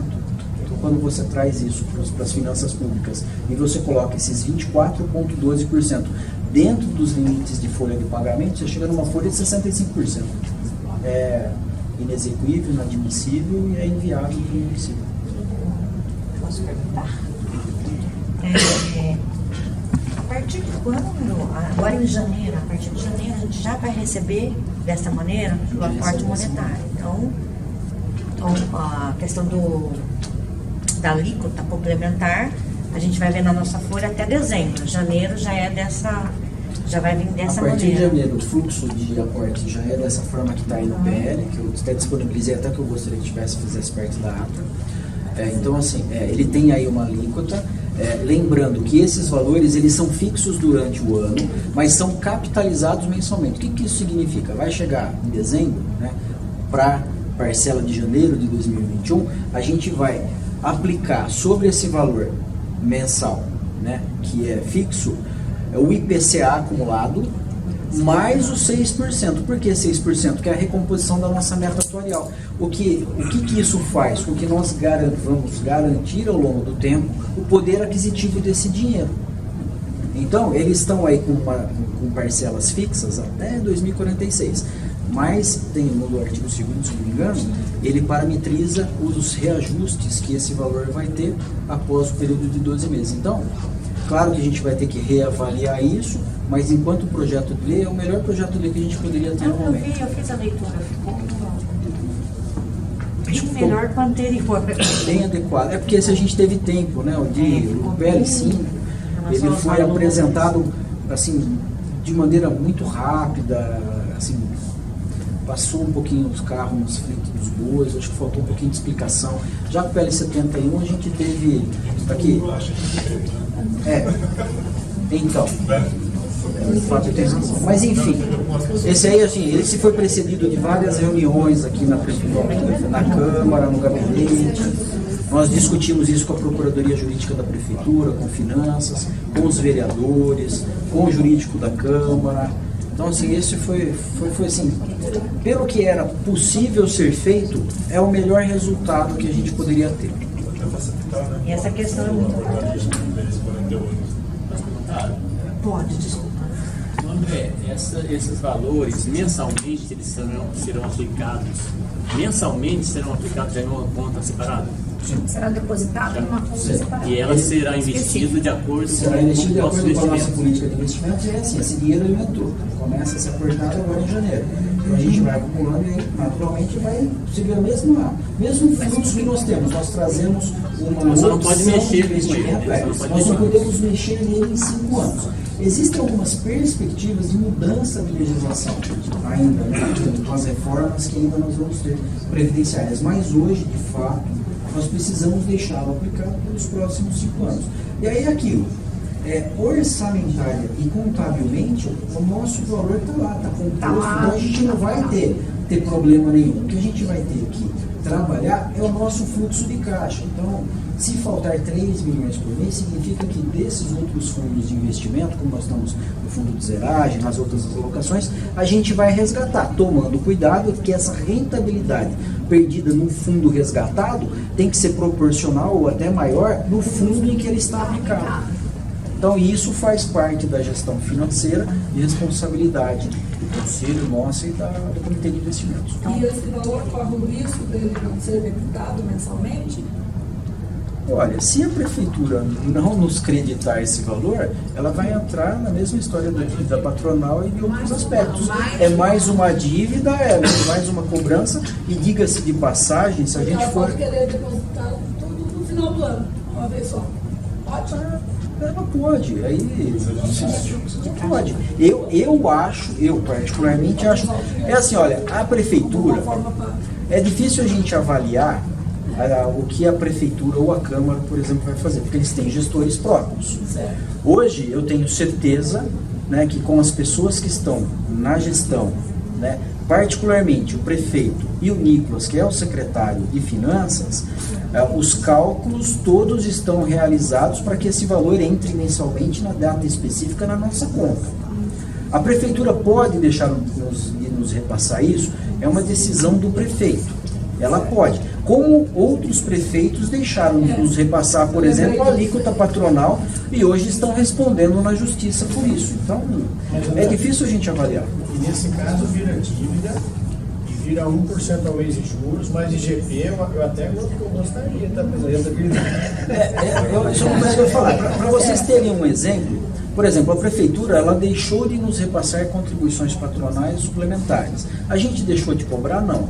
Para a gente, hoje, a gente continua cobrando, porque nós somos cobrados pelo Tribunal de Contas, porque nós somos responsabilizados por isso, inclusive judicialmente, né? Ministério Público, TJ, Tribunal de Contas, Secretaria de Previdência. Mas se a gente pudesse fazer uma coisa e deixar esse dinheiro aplicado, é a melhor rentabilidade que nós temos hoje. Porque os juros aplicados e a multa aplicada sobre esse valor, nós não temos no mercado. Mas como o Lixo disse, se fizer isso, nunca receber. Se a gente soubesse Não que tem quer como. receber, se soubesse. Mais cedo ou mais tarde, isso vai ter que ser pago. O parcelamento ativo hoje, para vocês terem uma ideia, isso é uma matéria que a Prefeitura que deve divulgar, não é a gente, mas o que eu posso afirmar para vocês é, o parcelamento ativo, que é o parcelamento 530, que foi da gestão dos ex-prefeitos Pavan e Edson Moura Júnior, ele gerou um ônus para a Prefeitura, com o pagamento da multa e o pagamento dos juros. A Prefeitura e o Ministério Público ajuizaram ações civis públicas de cobrança aos ex-prefeitos e aos ex-presidentes da Câmara pelo ressarcimento aos cofres da municipalidade, né, do montante acima da parcela inicial devida para que eles restituam os cofres do município. Então, assim, ele pode deixar de pagar? Pode. O Instituto vai deixar de receber? Gente, de verdade, a responsabilidade pela composição do caixa do Poliprévio, ele é muito maior do ente do que do servidor. É só vocês verem o quanto a Prefeitura contribui à Câmara, inclusive com um aporte suplementar. Então, se a Prefeitura não nos repassar de uma forma, ela vai repassar de outra. O que a gente tem que fazer é sempre ter isso muito bem negociado, inclusive politicamente, porque a gente já vem debatido isso. É muito claro hoje um movimento a nível nacional de enfraquecimento e de extinção dos regimes próprios de previdência social.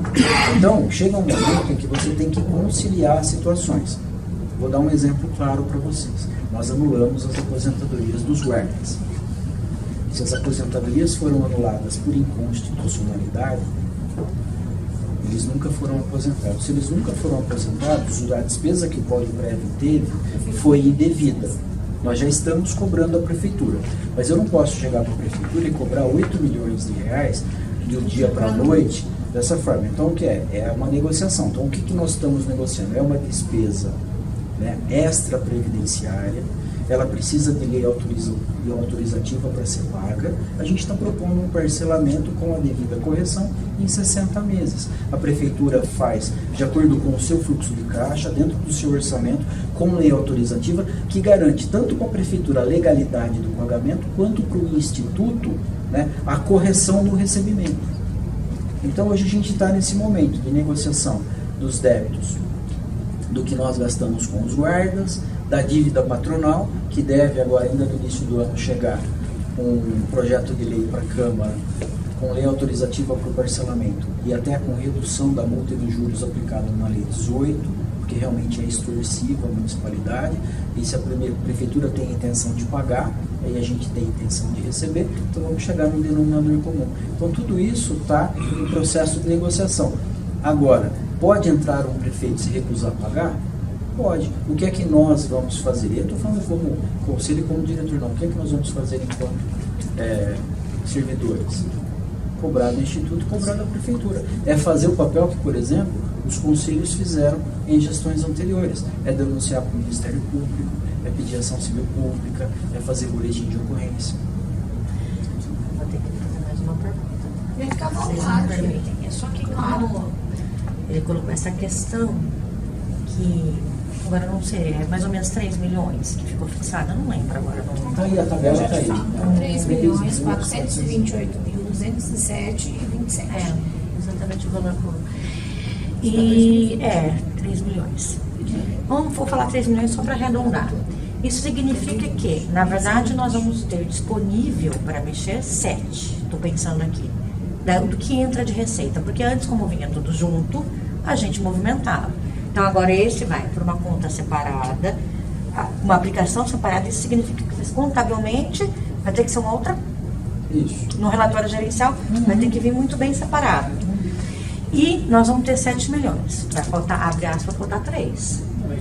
Aí esses outros 3, você comentou que talvez tenha que mexer inicialmente na verdade, o que acontece? em algum fundo. Imagina o fundo para de zeragem equilibrar aí. isso. Você viu que ele tinha um saldo de 37, então nós vamos dar para 40 milhões.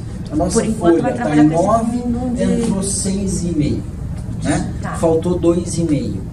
A gente vai mexer no fundo de zeragem com essa aplicação. Então, qual que vai ser o trabalho que o Instituto vai ter enquanto comitê de investimento, gestão financeira? É parametrizar para que nós não tenhamos perda. Nós fizemos um cálculo assim aproximado, porque como o mercado ele é volátil, isso pode ter alguma diferença. Quando nós fomos discutir a viabilidade do PL, isso começou lá atrás com o PL 5, nós sentamos lá, eu, o Douglas e o Bruno, principalmente, para fazer uma equalização de, se a gente concordasse em levar adiante esse tipo de processo, quanto tempo nós demoraríamos para ter que mexer no nosso patrimônio líquido aplicado, porque aí não seria interessante. Né? A gente tem essa volatilidade desse fundo, a gente tira daqui, tira de lá, como a gente faz aqui normalmente. Mas qual que é o básico? Não impactar o nosso patrimônio líquido aplicado. E nós chegamos à conclusão que nós teríamos uma margem de aproximadamente 6 anos para que a gente tivesse um problema nesse fluxo positivo, porque naturalmente a gente vai ter, é como hoje, se entrar 12 milhões para a gente pagar de alguma forma, eu tenho alertado vocês, nos próximos anos, a partir desse ano 2020, nos próximos, a gente vai começar a pagar precatório. E precatório é uma coisa que ele vem fora do nosso fluxo. Para esse ano, por exemplo, a gente vai gastar cerca de 370 mil reais de precatório que nós temos para pagar. Nós temos quase 50 ações da área de saúde sendo movidas contra a gente, e essas ações da saúde, assim, nós temos a perspectiva que nós vamos perder praticamente todas. Por quê?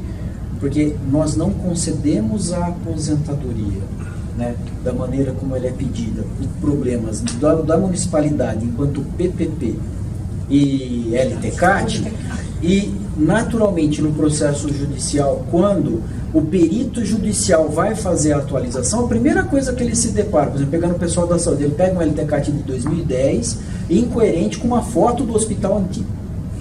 Ele já vê que está desatualizado, ele teria que ser refeito anualmente. O que nós mudamos agora no final do ano, em parceria com o DIMOP, com a RH e com o nosso departamento de perícia, que agora vai para a prefeitura, mas as médicas, principalmente a doutora Adriana, ela está atualizando os PPPs, e nós, depois de 6 meses de estudo lá pela Paula e Leonardo, nós encontramos parâmetros para que a gente dispense o LTCAT, que é o nosso maior problema. Então a gente consegue se embasar legalmente, tecnicamente, do mesmo jeito que o INSS está fazendo, apenas com o PPP, que é o mais atualizado que a gente tem, e o LTCAT só em caso de necessidade, mas até agora não foi necessário. Com isso, nos próximos anos a gente minimiza as ações. Mas, por que eu entrei nesse aspecto? Porque essas 50 ações, a gente primeiro depende do judiciário. Sendo julgadas, aquela história. Se ela for julgada e a gente tiver o cumprimento da sentença determinado até o dia 30 de junho, ela entra no orçamento do ano seguinte. Se for a partir de 1º de julho, ela vai entrar no orçamento 2 anos depois.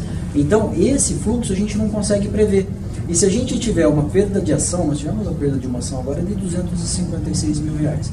Se a gente tiver ações mais antigas que a gente perca, podem ser ações significativas.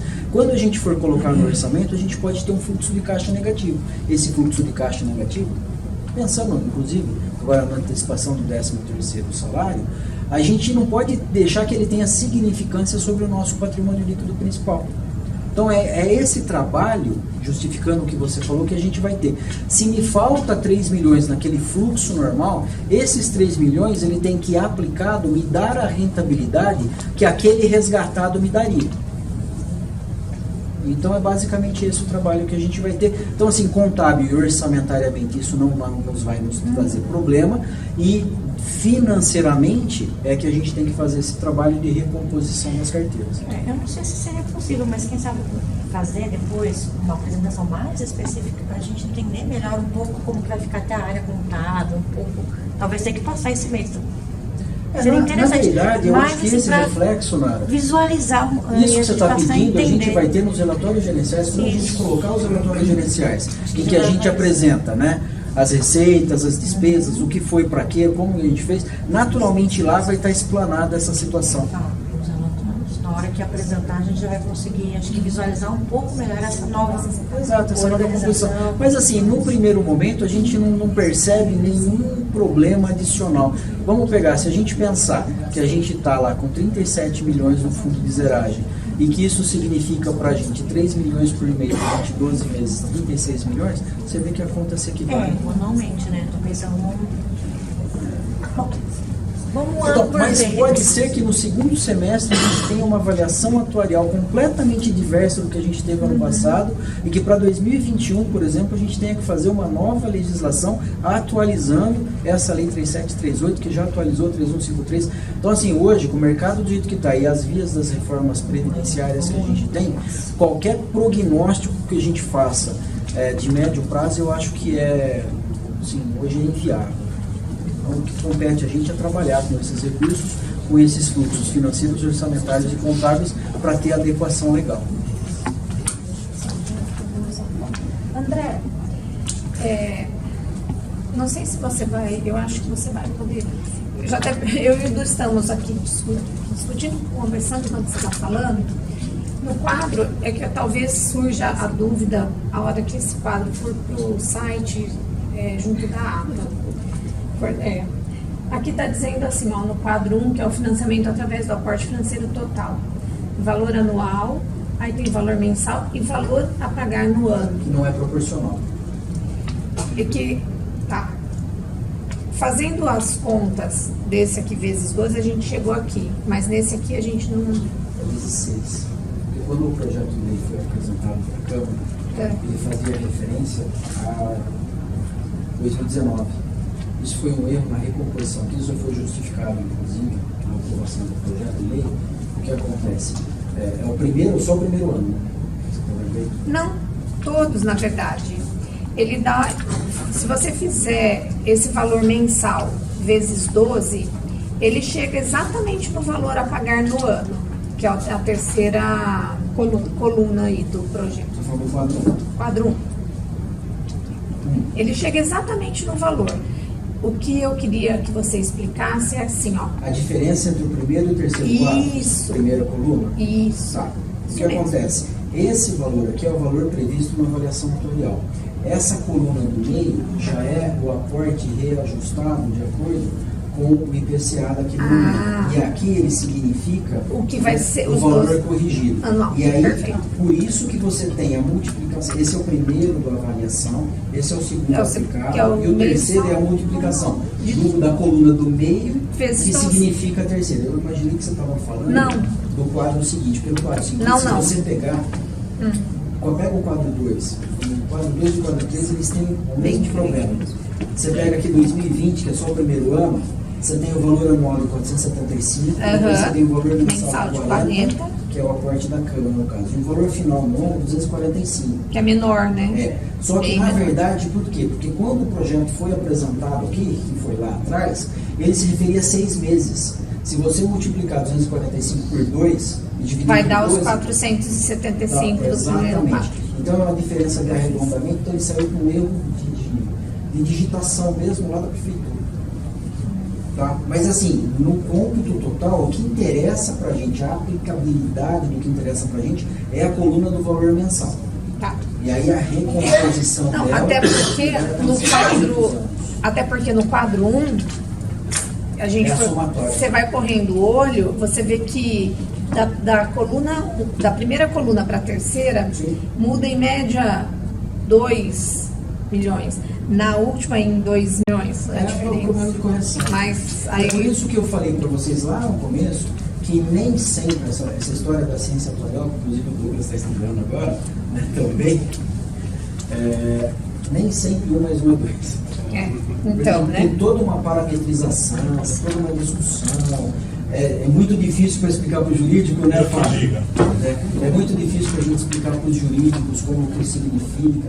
Você traz o atuário, isso aconteceu com a gente. Você traz o atuário, ele faz a explicação toda, você sai dali sabendo que você tem tudo, né? Achando que você sabe tudo. Um mês depois você já esqueceu tudo. Não prestou atenção em nada. Assusta se pegar o último ano da Câmara, o que tem aí não é na nossa votação orçamentária hoje. Então você fala, né? O povo chegou nisso, como a gente vai fazer? Aí como é que você explica para a Câmara, por exemplo, que na verdade não existe só a proporcionalidade, existe a responsabilidade do ente contribuinte em relação ao déficit atuarial daquilo que ele aprovou. Se você é contribuinte, não interessa se você tem mais ou menos servidor. Existe uma proporcionalidade pactuada no 12º em que você tem que ser responsabilizado pela cobertura de acordo com o que é previsto para a municipalidade municipal. Então, são situações complexas mesmo.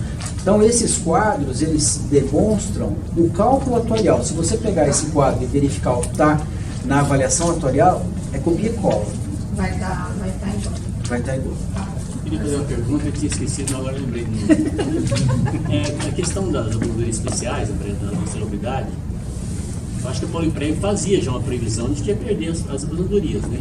Porque o que vai se pagar para uma ação perdida é aquilo que iria pagar para um aposentado, né? Na verdade não, porque a gente paga todas as custas processuais e as e a sucumbência, né? Isso custa para a gente, na média, de 20% a 30% a mais. correção. Isso que eu Eu ia falar. não sei por que. Isso contando a correção. Então, se você me perguntar por que isso não foi feito antes, eu não consigo te responder. Desde 2014, uma decisão do Supremo Tribunal Federal, Por que que recorre quando tem numa certeza que vai vinculante perder? e não consegue analisar isso. Se você entra com Mas daí ação o contra a prejuízo gente... é maior. Oi? Mas daí o prejuízo é Mas maior. aí é questão de Aí nós já legislação. estamos chegando na parte do prejuízo. Mas é questão de legislação. Não tem como Não simplesmente pode, falar, não, tá tudo certo e vamos pagar o valor que foi pedido. Então, tem que entrar com recurso, tem que contestar valor, até porque normalmente quem entra com a ação é o advogado. O advogado pede tudo que tem direito e mais um pouco. E não tem como fazer uma contraproposta dessa, em vez de negar de uma vez, fazer uma contraproposta na hora que você recorre, Então, na verdade, né? Justificando Eu o acho que valor. o André hoje, viu? O André hoje está fazendo o papel que deveria ser feito no começo, em 2014, fazer esse papel, que é adequar a legislação à súmula vinculante. Se estava vencido já a LTCAT e não correr Isso atrás você acabou disso, de falar que já estava previsto. e não correr atrás disso, e aí tem até a aposentadoria já de especial, né? Tem a aposentadoria especial dada, porque você, através da justiça, ele dá todo o retroativo, e além disso, paridade. Já aqueles que a Pauliprev aposenta não tem paridade, porque é esse da súmula vinculante. 33 e não existe paridade na súmula vinculante. Então, para a Pauliprev seria muito melhor dar a aposentadoria na hora que a insalubridade dessa entrada na aposentadoria. Agora, vai enfermeiro da técnico laboratório da entrada e não são avaliadas direito. Eu acho assim, a legislação deveria ser corrigida desde 2014, assim que saiu a súmula vinculante.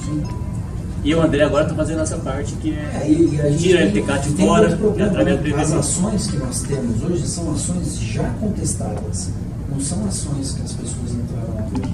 Nós temos ações do ano passado, inclusive, mas assim, elas são poucas. A gente tem muita ação de anos anteriores, porque as ações são demoradas, os reflexos são agora. E aí, por que a gente não percebia o reflexo? Isso é uma coisa que a gente percebeu em 2019. Nós sempre perdemos ações no Polipé. O que acontecia é que quando as ações batiam lá no Tribunal de Justiça, quem determina o pagamento do precatório é o presidente do Tribunal de Justiça. O Tribunal de Justiça de São Paulo, ele considerava que o Polipé não tinha autonomia financeira e orçamentária. Então, o que ele fazia? Ele determinava que a prefeitura pagasse. E a prefeitura, como ela tinha um monte de precatório de ações que ela perde, ela ia pagando, colocava no pacote e ia passando. O ano passado perceberam isso, em um primeiro processo de cerca de 40 mil reais. Perceberam isso e foram nos questionar.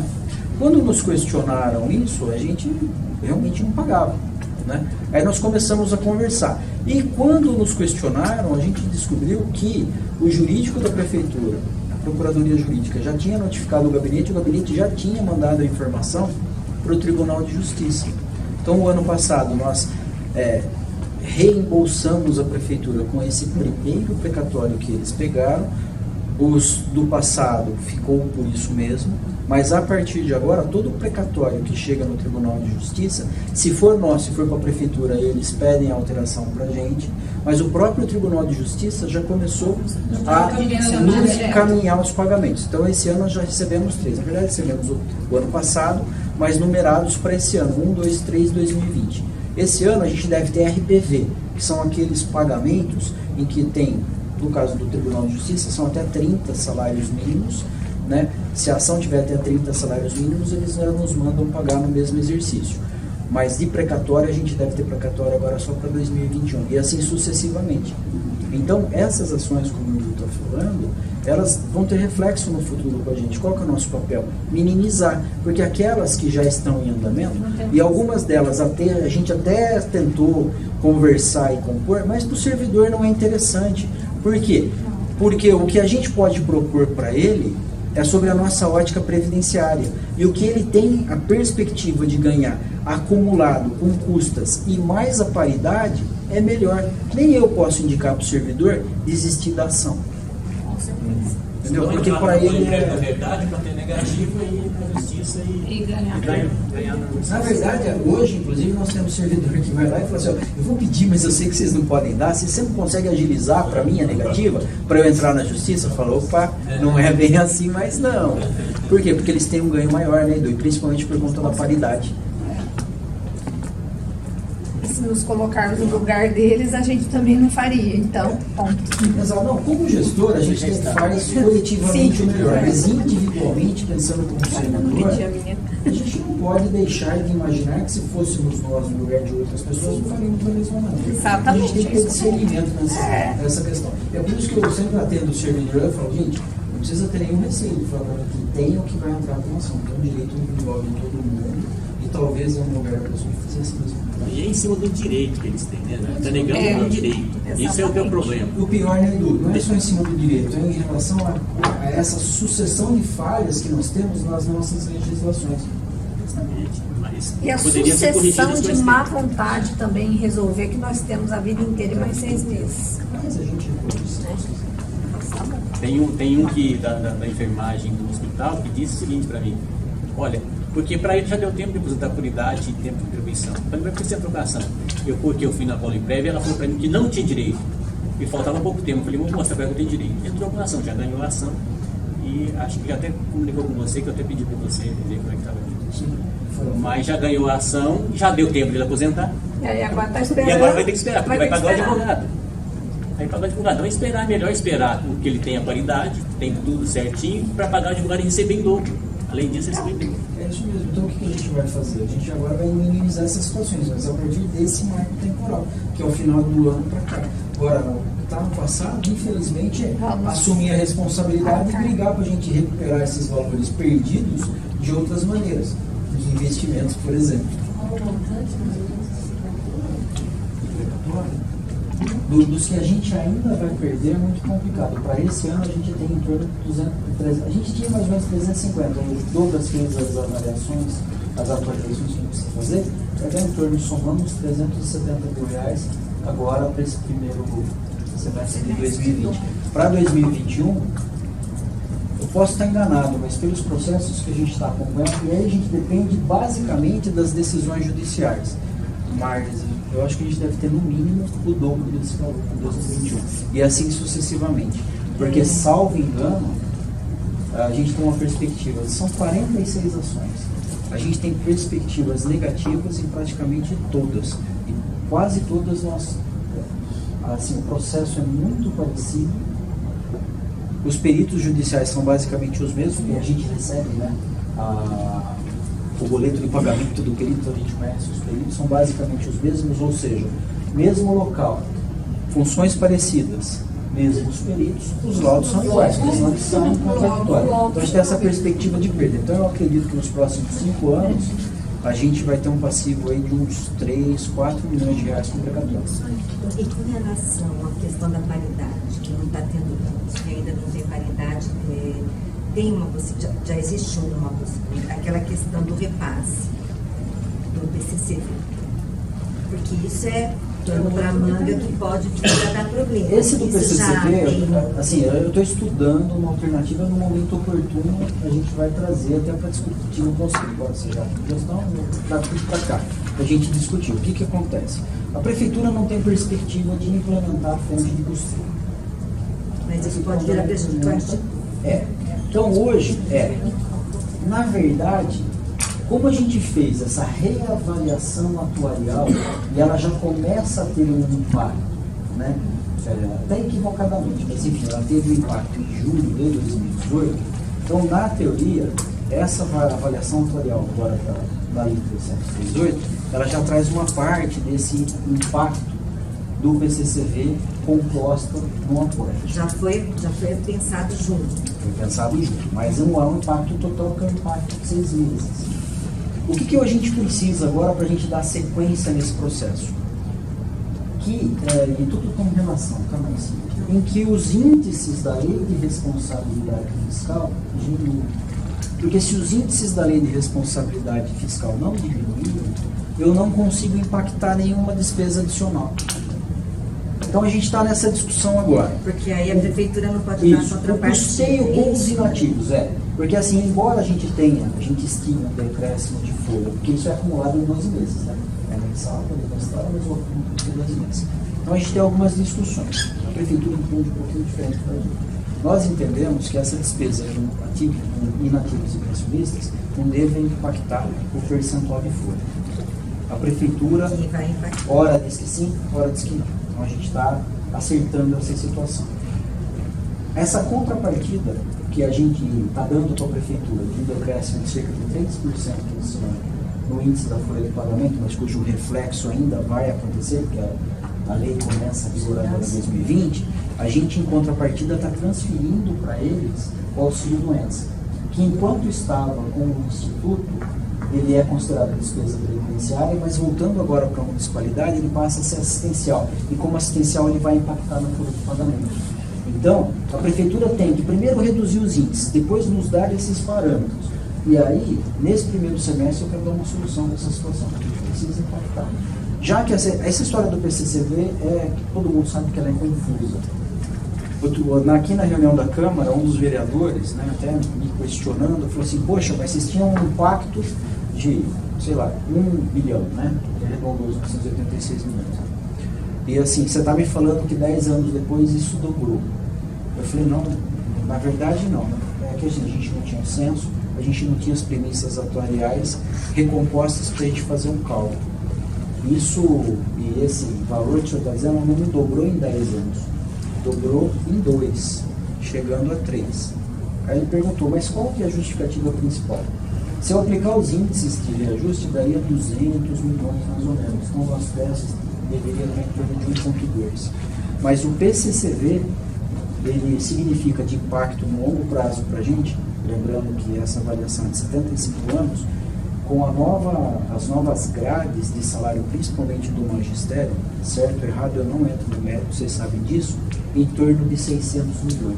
Então você pega 1 bilhão, arredondando os 986 de 2017, você atualiza ele com 200 milhões, que seria mais ou menos o nosso fluxo, você sobe ele para 1 bilhão e 200 milhões, que seria o natural.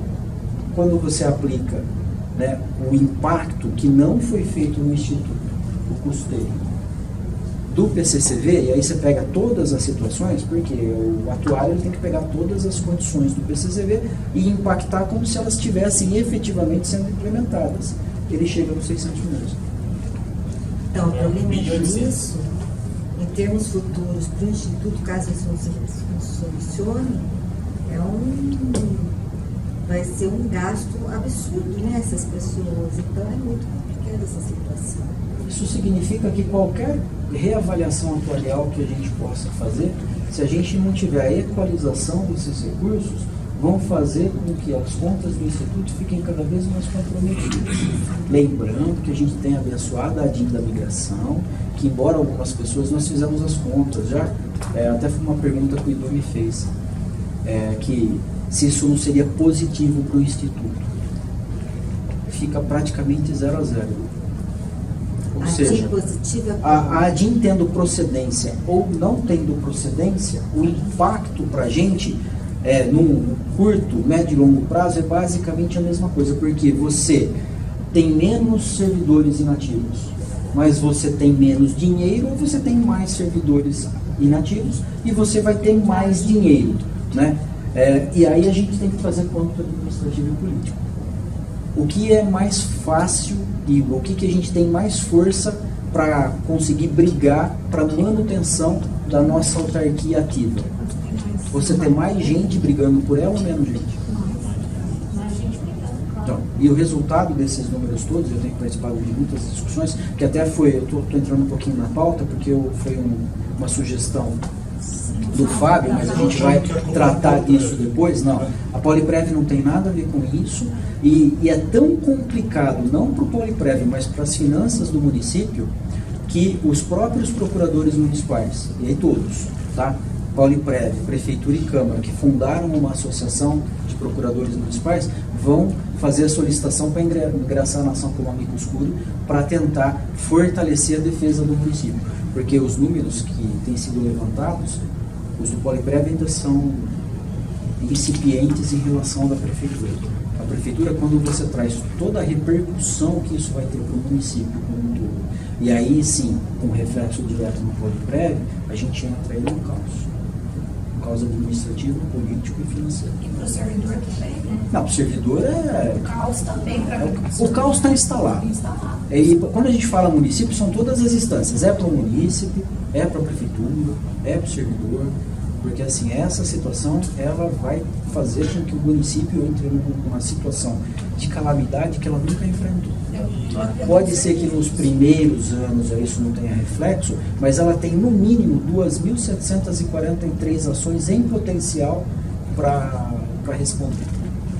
Todos com reflexos de 3 a 5 anos, na justiça trabalhista, caso tenha inversão, que é protecionista, que basicamente, segundo os advogados, vai fazer com que se cumpra com a devolução dos valores de FGTS e do que foi contribuído a mais.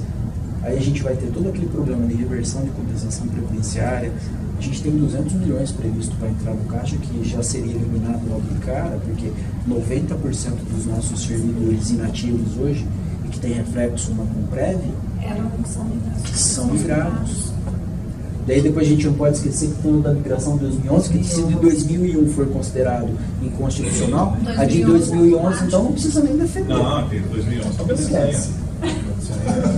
Esquece. Então, Principalmente do Burateco. ou seja, então a gente tem muitos percalços ainda para enfrentar. E a gente vai resolvendo uma coisinha de cada vez. Né?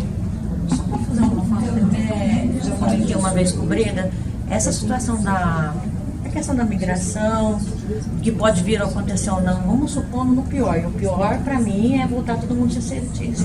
Para mim, é o pior. Mas, vou pegar a situação da Márcia como exemplo, que hoje ela faz parte do Conselho Fiscal, porque é estatutária.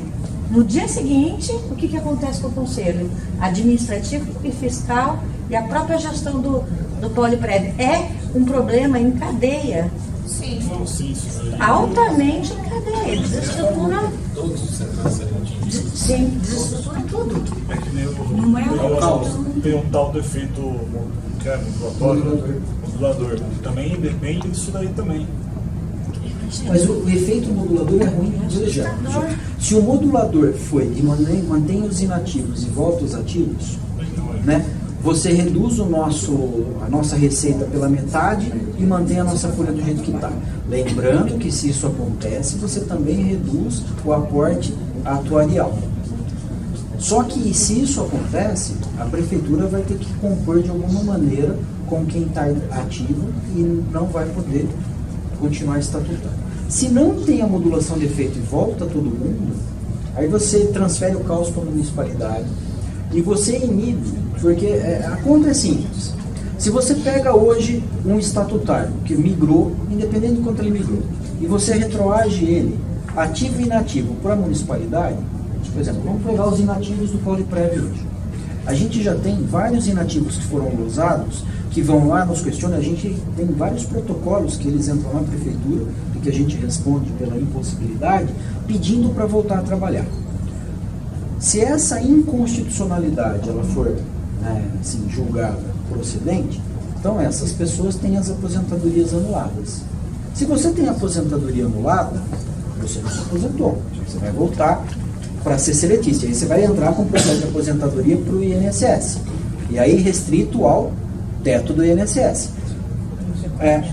100%, e eu estou participando de reuniões e tudo mais, então assim, 100% das pessoas da educação e da saúde, dos inativos, eles alegam assim que, eu não sei que eles têm problema de saúde, tá? Mas 100% do que se falaram comigo, se tiver aposentadoria anulado, volta para ativo. E continua trabalhando até a compulsória. Por quê? Porque o padrão de vida não se mantém. Aí o que acontece? Esse servidor, ele volta para ativo. Vou pegar o meu caso, né? Para não citar o caso do outro, porque eu não entendo. Se a gente volta, vamos pegar o meu caso, eu posso me aposentar em mais ou menos com 8, 9 anos, isso vai mudar na lei, mas eu estou usando a legislação atual. Eu troco meus 8 anos para me aposentar, contribuindo direitinho, continuando a contribuir depois, por 27 anos. Durante 27 anos, a diferença disso é 19, durante 19 anos eu vou estar ocupando a minha vaga na prefeitura, porque não me interessa aposentar. Durante 19 anos, a minha vaga não está sendo reposta por um estatutário. Se a gente lembrar que o atuário, na apresentação dele, disse que para a gente ter o déficit de 1,8 bilhões, manter esse déficit equacionado dessa forma, é 4 para 1, isso significa que se eu retroagir os 2.743 servidores para ativa, colocando como marco temporal a aposentadoria compulsória, num espaço muito curto de tempo, com quem já entrou estatutário na prefeitura, se aposentando, daqui a pouco a conta chega a 1 para 1. Se a conta chegar em 1 para 1, se a gente pensar na perspectiva máxima, e aí vamos individualizar o salário, de que hoje, pela legislação, o servidor pode contribuir com o máximo, que é o do servidor da União, que é 22%, significa que para aquele inativo, para a composição do recurso dele, né, 22% ele vai estar contribuindo e 70%, porque a gente não tem fundo de aposentadoria complementar, não tem esse disso, está falando do RPPS. A gente tem uma composição, primeiramente, do Instituto de 78%. Aí você começa a impactar no seu patrimônio líquido, que já vai estar dilapidado, caindo para mais ou menos 1/3, por conta de todas as reversões. Aí você, além do déficit atuarial, você vai entrar em déficit financeiro num curtíssimo prazo de tempo. Quando você entrar no déficit financeiro, que acabou o PL, né, o dinheiro do Instituto que está lá aplicadinho, o município vai ter que fazer igual o Camprev faz, aportar dinheiro. Se hoje o Instituto, os RPPS, que são superavitários, podem ser extintos, o que vai justificar para qualquer administrador público municipal manter um RPPS ativo em que a municipalidade vai todo mês, para cá, individualmente falando, aportar com 80% daquele salário para manter? Ou seja, ele assume quem já está e reverte todo o resto para o INSS. Aí você vai criando um problema cíclico que não tem fim, gerando lá na frente, e não é muito tempo não, a extinção do Polipred. Então a discussão é o que a gente quer. Deixa eu fazer uma pergunta. Eu acompanho algumas coisas que uma fala que me assusta às vezes de alguns servidores que acreditam que isso é positivo. Eu não consigo enxergar, porque se prendem, mas a gente vai receber fundo de garantia, nós vamos receber complementação. Eu falei, olha, não existe complementação. Nem a questão do fundo de garantia é 100% de segurança que vai ser recebido.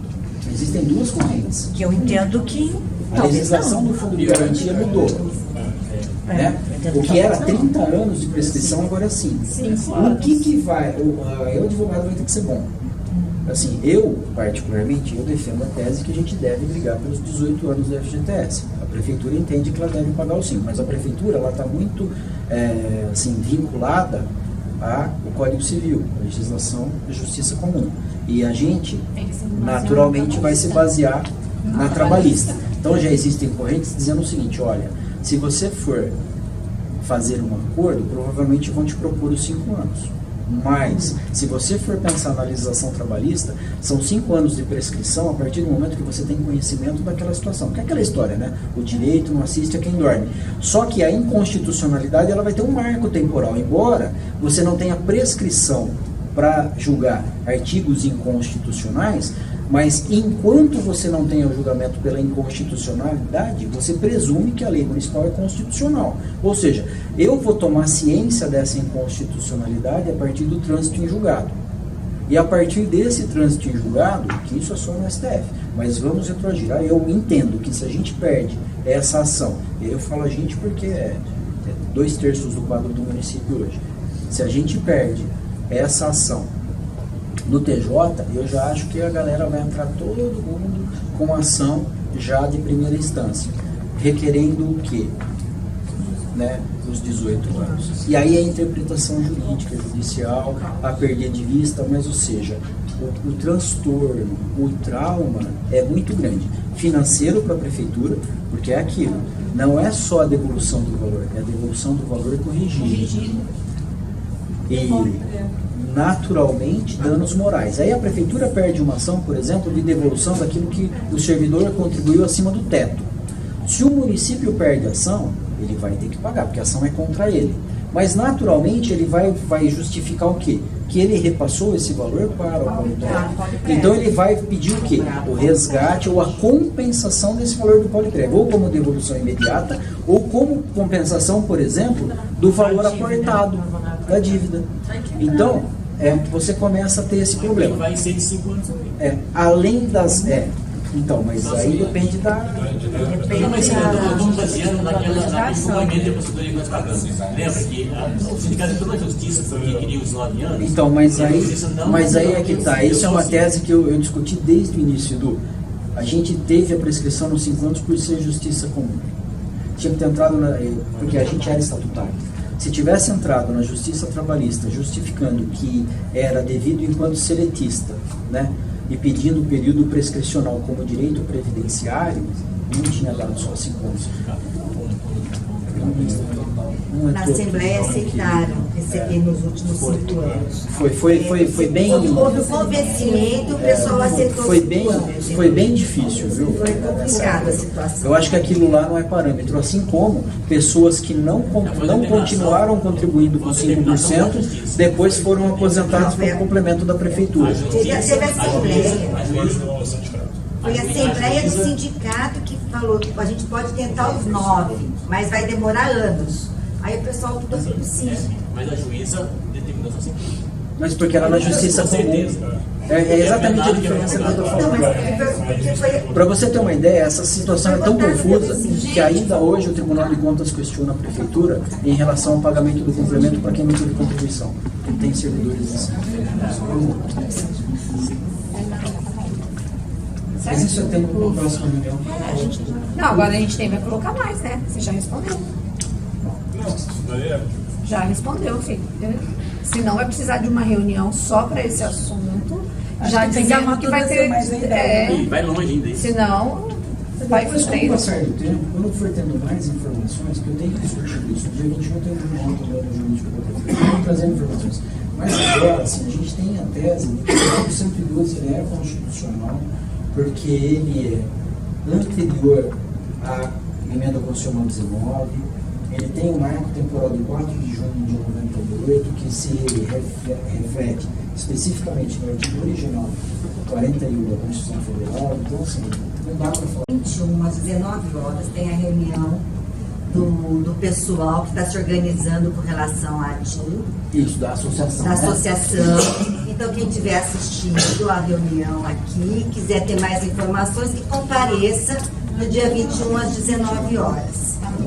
Dia 21 na prefeitura. Às 19, tá hoje, aqui hoje. Dia 21. Mudou para o dia 21. Mas às 18 horas. É, às 18. Dia 21 às 18 horas na prefeitura. Então eu vou, antes de encerrar, e não é para virar discussão, mas é só um alerta para já começarmos a pensar. Eleição suplementar para a recomposição do conselho.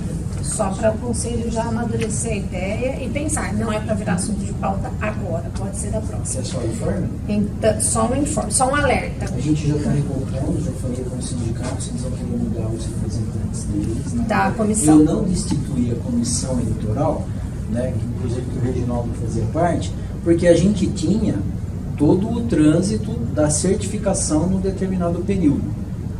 Como no momento da certificação, né, que foi outubro, o marco temporal da certificação, a gente já tinha aqueles desdobramentos que todos nós tratamos, inclusive em reunião extraordinária, então eu mantive essa comissão eleitoral composta, né, sem exonerá-la, pensando já na eleição suplementar. Eu acredito que a gente deva fazer ela entre março e abril, né, uma coisa menor, só para recomposição daquela vaga, né, usando a estrutura do próprio Poliprémio que a gente não tem custo adicional. Acho ótimo. Tá. Acho que tem que ser o quanto antes. Mas é assim, março, abril tá longe.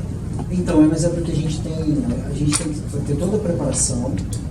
Fevereiro nós temos carnaval, a gente É a perde última praticamente o mês semana. todo. É a última semana a gente do perde ano, praticamente o mês do mês todo. A todo. gente tem algumas coisas ainda para se organizar em relação a isso. Eu acredito que em março dá para fazer. Mas eu dependo também da comissão. Lembrando que a gente voltou de recesso agora recentemente e eu tenho que me articular com a prefeitura, Não, Câmara, foi só um sindicato, alerta. comissão. Só um alerta que tem que acontecer. Não, mas vai Então tá bom. então isso é. Então está encerrada a reunião do Conselho Administrativo de hoje. Obrigada a todos pela paciência, pelo apoio e pela presença. Boa noite, gente.